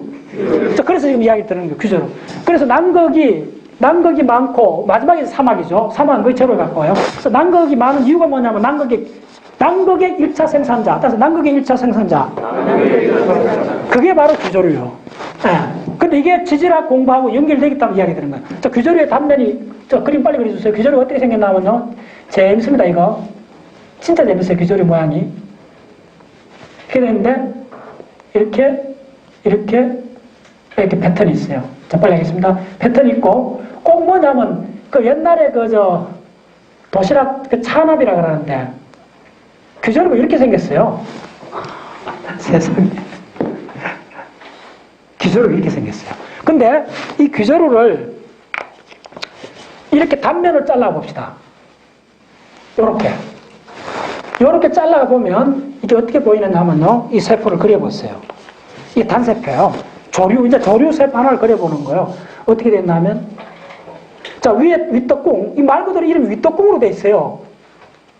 윗떡궁, 이게 세포벽이잖아, 세상에. 세포벽이 이렇게 두꺼워요. 세포벽이 이렇게 두껍고, 아래떡궁, 도시락의 아래떡궁이 이렇게 덮여 있어요. 세상에. 세포 그리다 나 이런 세포 처음 봤어. 기가 막히죠. 그렇게 다 있는 거 다 있어요. 아들도 세포니까네. 단세포니까네. 핵이 있고 다 있어요. 다 있는데 특별한 게 있어요. 아들은 뭐냐면 기름 방울이 있어요. 네, 기름 방울이 있어요. 자, 근데 자 이게 왜 중요하냐? 자, 우리 호주 간 사람들 따라서 처터. 네, 그렇게 처터 이야기 맞죠? 처터 나오는 거 했죠? 고령토 만드는 과정. 네, 고령토 만드는 과정 꼭 분자식 다 할 수 있죠? 한번 해볼까? 지금도 기억하. 자, 고령토 만드는 거. 지금은 그거 할 시간 없고. 고령토 만드는 과정에서 뭐가 나와요? 플러스 4, 자, 고령토 그 공식, 자, 한번 넘겨보세요. 플러스 4 SiO2가 나오잖아요. 자, 야들이, 잘 들었어요? 그러니까 이 고령토가 소위 말해서 정장석이 KAlSi3OH잖아요. 이거 그냥 암기하셔야 돼요. 예. 여기서 이 고령토가 탄산하고 결합하고 물하고 결합해가고 쭉쭉쭉 해갖고 뭐가 나오냐 하면 마지막에 4SiO2 플러스 2K 플러스 뭐 이렇게 나오잖아요. 핵심이 뭐냐면 이게 어디로 가느냐요. 이게 바로 SiO2 규소입니다. 규소. 그래서 이 규소가 야들이 쫙 해서 이 규소가 SiO2가 어디로 들어갔냐? 오케이. 이제 아셔야 돼. 진짜 아셔야 돼. 무슨 말인지 알겠죠? 이 아들이 남극 바다에서 남극에서 용성류가 올라와요. 남극 해류에서 이 바닥을 끌고 갖고 쫙 야들이 죽어갖고 쫙 있는데 쫙 올라오는 거예요. 그러면 이게 여러분들 그 해양 생물을 볼 때 이런 거 방산충 이런 거 보면 이런 거 침이 쫙쫙 나는 거 봤죠? 이게 왜 있는지 알아요?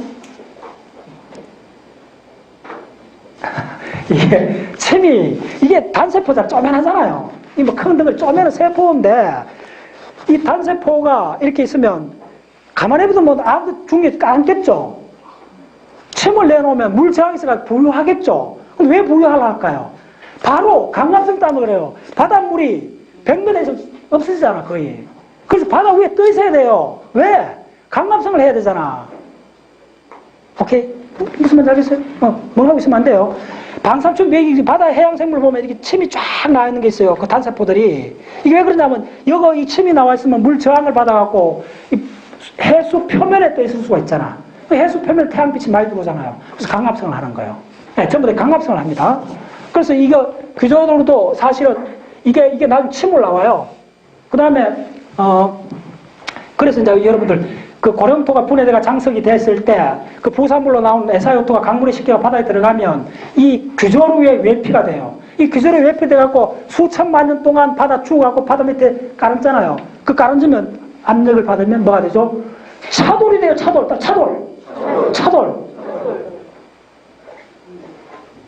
무슨 말인지 알겠어요? 그래서 해양 생명체에 의해서 퇴적된 암석이 처터예요. 그 처터가 우리 호주에 가서 제가 그렇게 사람들이 이거 보라고 이게 처터라고 했다. 네, 그게 바로 이 규조류의 외피가 이렇게 두껍잖아요. 세포벽이 여기 들어가는 거예요. 그 다음에 규하석 뒤에 발표하는데 우리 규하석도 바로 이런 같은 거예요. 세포벽에 들어가는 거예요. 세포실이 천대 들어가는 거예요. 이렇게 뭐가 들어가느냐? 이게 바로 SiO2가 들어가는 거예요. 그러니까 생명 현상하고 지질 현상이 실제로 만나고 있잖아요. 문화적 비유가 아닌 거예요. 따랐어요. 네. 생명 현상은 위대한 지질학적 힘이다. 네. 그래서 어떻게 되냐면 이 규조류를 누가 먹느냐 하는 줄 알아요? 먹이 사슬이 누가 먹는 줄 알아요? 크릴새우가 먹어요. 그럼 크릴새우를 누가 먹죠? 고래가 먹어요. 그래서 남극에는 생산량이 굉장히 많아요. 북극보다. 네. 규조류가 남극에서 1차 생산자입니다. 네. 자, 그 다음에 또 한 가지, 유념하실 게, 이번 시간에, 방추충이 있어요. 따라서 방추충. 예, 방추충. 그 다음에 또 한 가지 유공충이 있어요. 따라서 유공충. 자, 1분대로 끝내겠습니다. 방추충, 유공충이 있는데, 이게 왜 중요하냐면, 석탄청을 할 때 항상 기본이 나오는 게 방추충입니다. 그 다음에 석유는 반드시 유공충이 나와요. 요 두 개 쌍으로 기억했어요. 근데 유공충이 가장 커서 유공중이 단세포예요, 단세포. 협잉 밟고 있는 거예요. 근데 야들이 신생대 제3기 말쯤에 가면 엄청 커져요. 원래는 이 단세포가 크기가 10cm까지 커져요. 그래서 이게 원래 커갖고, 이 유공충의 껍질이 뭐냐면요, 뭐가 되죠? 탄산칼슘이요. 석회암이 돼요. 그래서 유공충이, 그게 6cm, 10cm 이래되는 그 유공충의 껍질이 그대로 형태가 남은 석회암이 돼요.